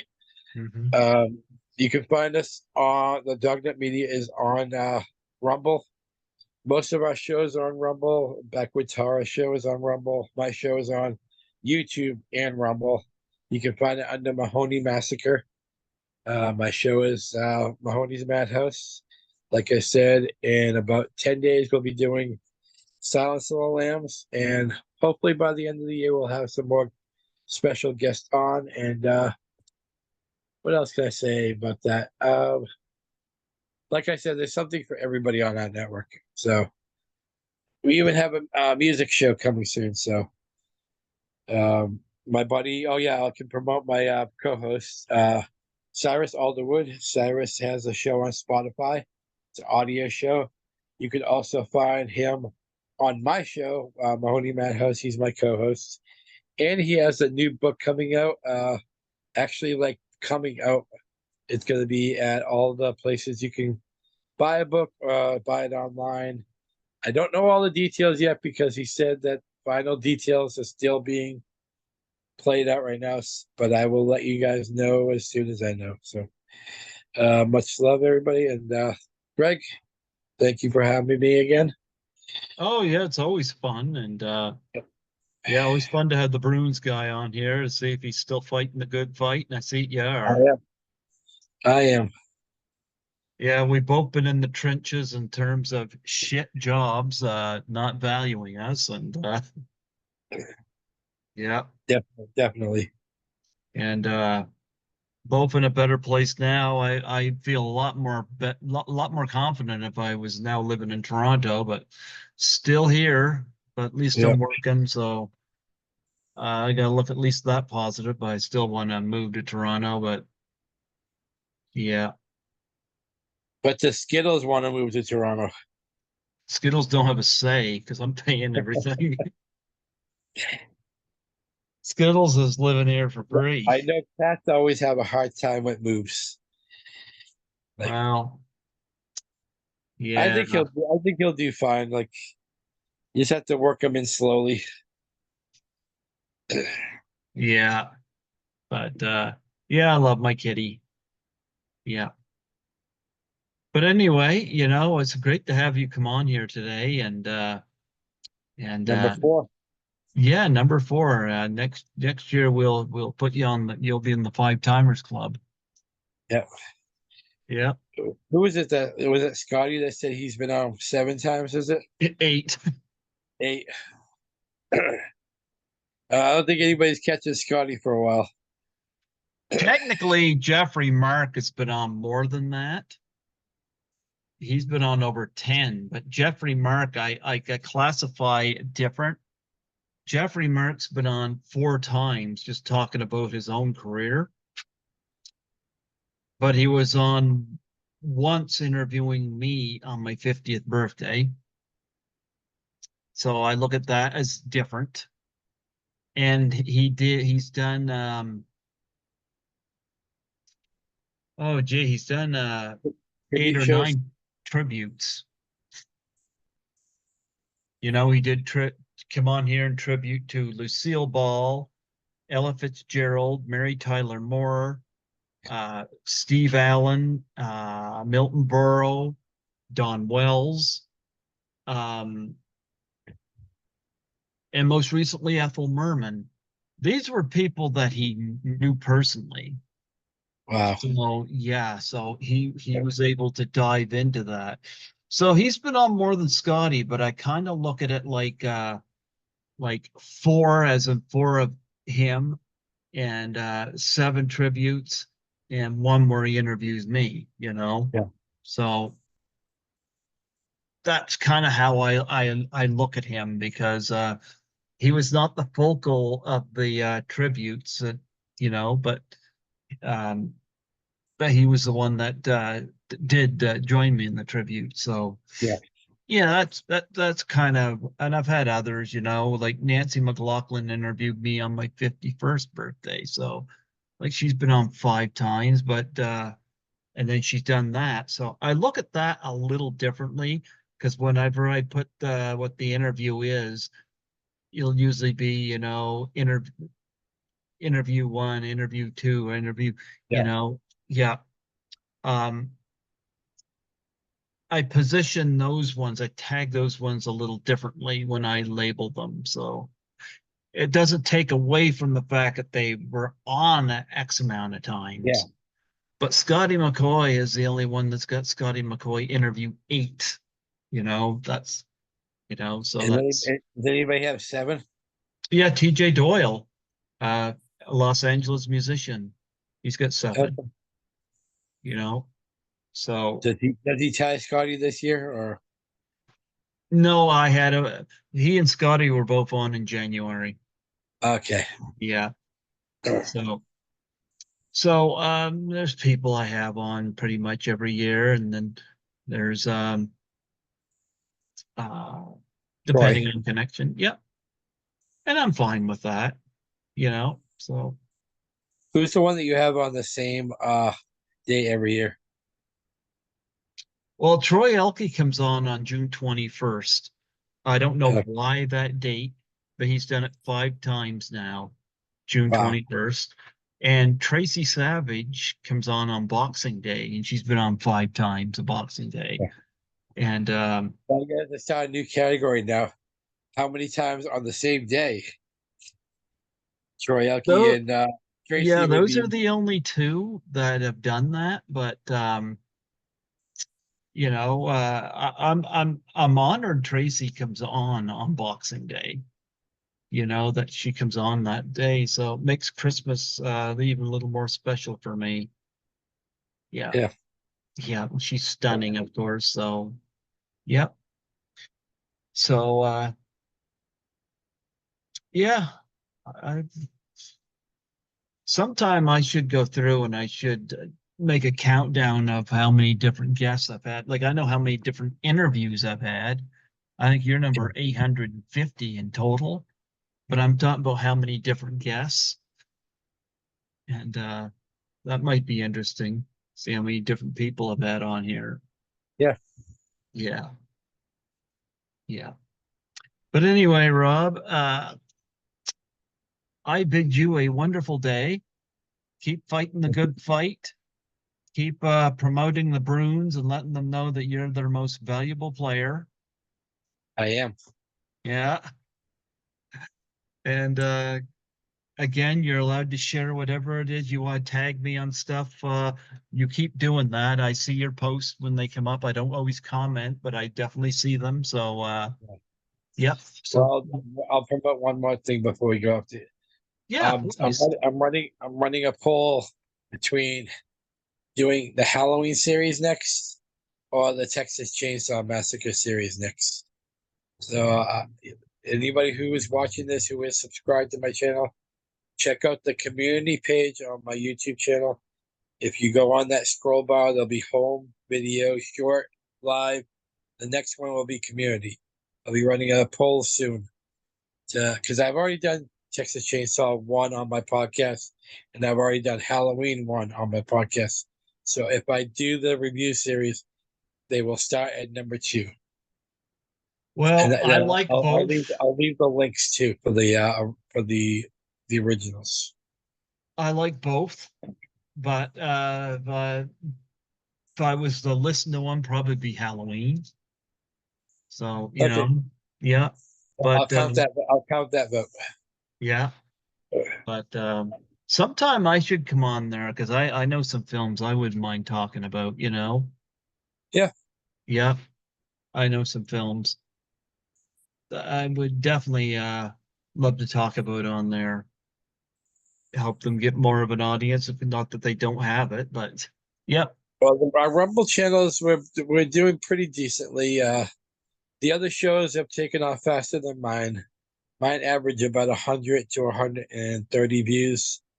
Some of our other shows are in the high 200s, low 300s. So Rumble seems to get out there a little bit more compared to YouTube. Maybe because it's still a new service and people are still discovering it, where YouTube's been around forever. So Well, some of the rules and some stuff with YouTube starting to yeah, hit some it's alarms. that, That's why I'm opening other platforms for my show. So yeah, because I wouldn't be surprised if we get a similar thing for talking about uh, the well, terrible time in My America. Chrissy Krueger interview got pulled because we had a casual conversation about the pandemic. Basically, it was me asking what it was like where she was from. 'Cause she's in the States. I'm here, Yeah, Canada. that's what I was But thinking too. yeah, it was a very casual. We weren't pushing what we thought people should do or anything like that. It was very casual. That got pulled. And I find it funny with some of the fucking shit that's on YouTube that Yeah, people have gotten away with, and yeah. that got pulled. So I've still got a YouTube channel, but if it gets pulled in the future, like I'm starting to like I've got copies of all my interviews, but I'm getting copies right now of all my other videos. Like my doubt for our challenges, my ones of Skittles, the convention halls and the convention stuff at the conventions and stuff. All that stuff right now I've got. They're still on YouTube, but I also am going to be putting them on other I platforms went through because. your Delphi Challenge videos recently, Mhm. and I thought I sent you mine, but I guess I didn't because I did the Delphi Challenge a couple of years ago. Well, yeah. Yeah, but I didn't see my video on your channel, so I'll have to try to find it again and send it to you. Yes, absolutely. Uh, Absolutely. So we can get that on there. uh, uh, but yeah, Absolutely. I enjoy watching some of those. They're hilarious. Yep. Oh yeah.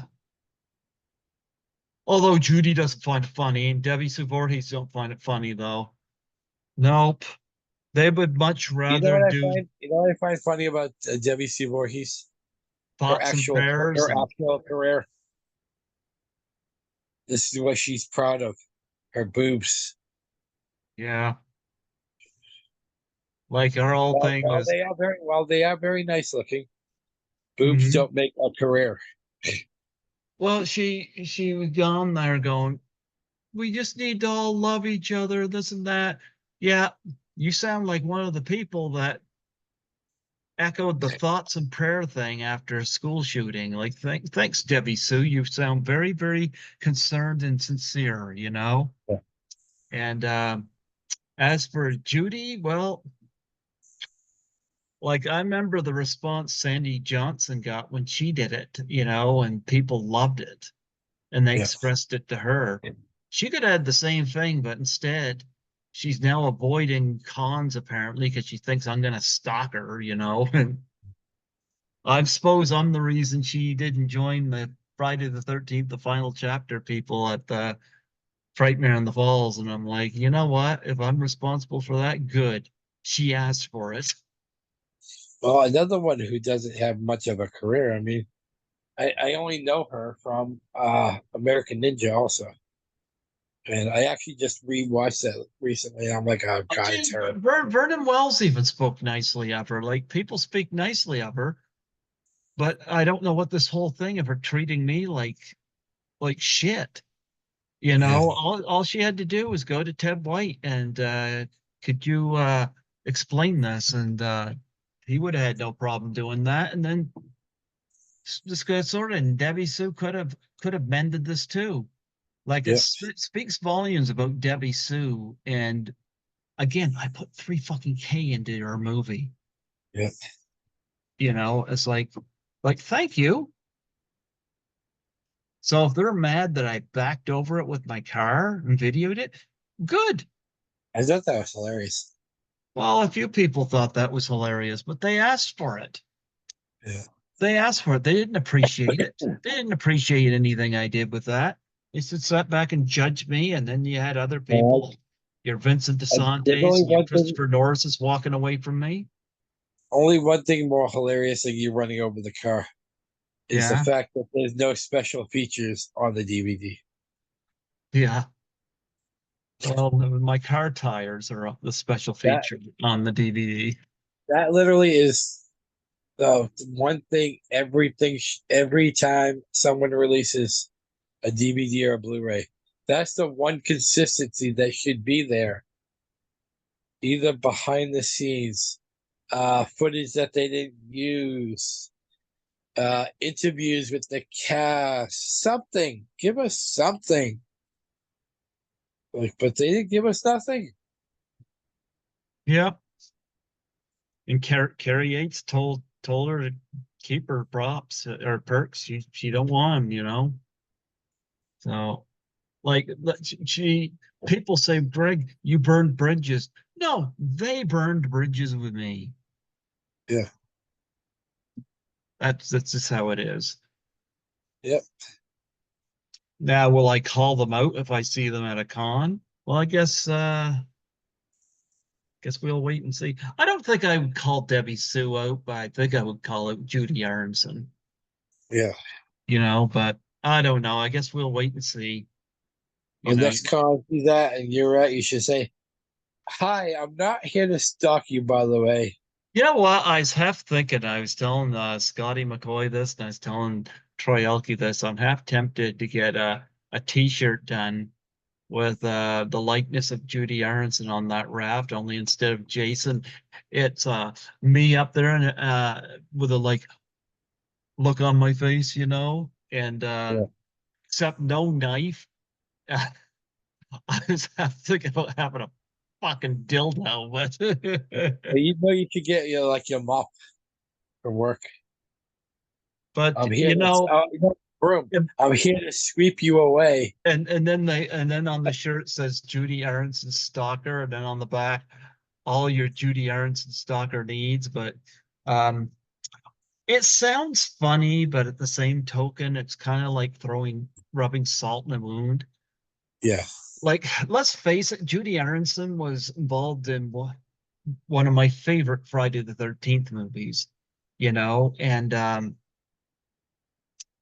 uh she caused me some damage doing this, Yeah. but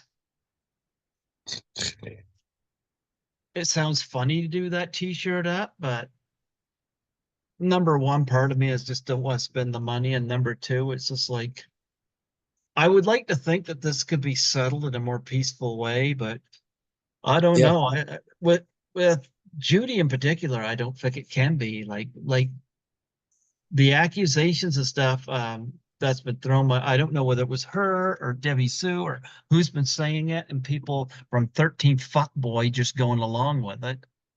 Um, I don't have time for that. Yeah. I don't have time for that. So anybody that knows me well, like I said, Tracy Savage and Delar Park Lincoln, neither one of them become guilty of that. So, Yeah. yep. So I'll leave it at that. I'll leave it at that. It's funny, speaking of a new beginning, Melanie Kinnaman sent me a private message about a month and a half ago asking if I had any connection to get her and Tiffany Hellman at Frightmare in the Falls. Yeah. It's all about people asking. But what's interesting is that she reached out to the fellow stalker. Yeah. And Melanie is one of the people I had a crush on. She's not fucking running for the hills for me. Well, Like I find this whole thing with Judy Aronson, I find it so fucking ridiculous. It's not funny, you know. So she can live with that. yeah. You know, Scotty McCoy had messaged me one day last year and said that you'll never believe what happened. I was at a convention. Judy Aronson was there. And I guess he waited in line, and when he got to her table, he didn't buy anything. He says, "I just have a question for you." She goes, "What?" And he goes, why'd you treat Greg Gilbert so horribly?" Or something like that. And he said she went all white in the face and tried to say she didn't know who I was. And of course she knows who I am. Yeah. But I thought it was interesting that Scotty didn't care about her as a celebrity, that he actually stuck up for me, and Yeah. I didn't ask him to do it, which says a lot about him. Yeah. So You there's know? something about someone's character. Yeah. But and then I heard that she canceled a couple of other conventions in that vicinity, and I'm like, I'm sorry, but I mean, I was at Chiller, but I think I got lots of people that can back my movements there. So she Well, would. here's an invitation. If you talk to Scotty soon, tell him I'd be open to do a show with him. Sure, I'll let him know. I'm pretty Yeah. sure he'd be open to having you on. So yeah, yeah. But anyway, I bid you a good day, Yeah. and should we send Judy Aronson good vibes so she'll be happy and less grumpy? All Yeah. right, Greg. I do gotta go though. Go where? The washroom? You going to the shitter? No, I'm gonna go to eat something to eat. I haven't eaten all day. What do you have to eat? Pizza. Oh, I love pizza. I had pizza the other night. Had pineapple on it. I love my pineapple. I do too. I like There you pineapple. go. You having pineapple on your pizza? Pineapple and bacon. Ah, I love it. Nice combination. Nice. Well, I'll let you get at that. You have a good day, and I'm sure that we'll be chatting on one of these late nights. Oh yeah. Yep. You take it easy, man. God bless. do my impersonation of the living legend. There you go. There you go. Sorry, the book go. Later. Later, man.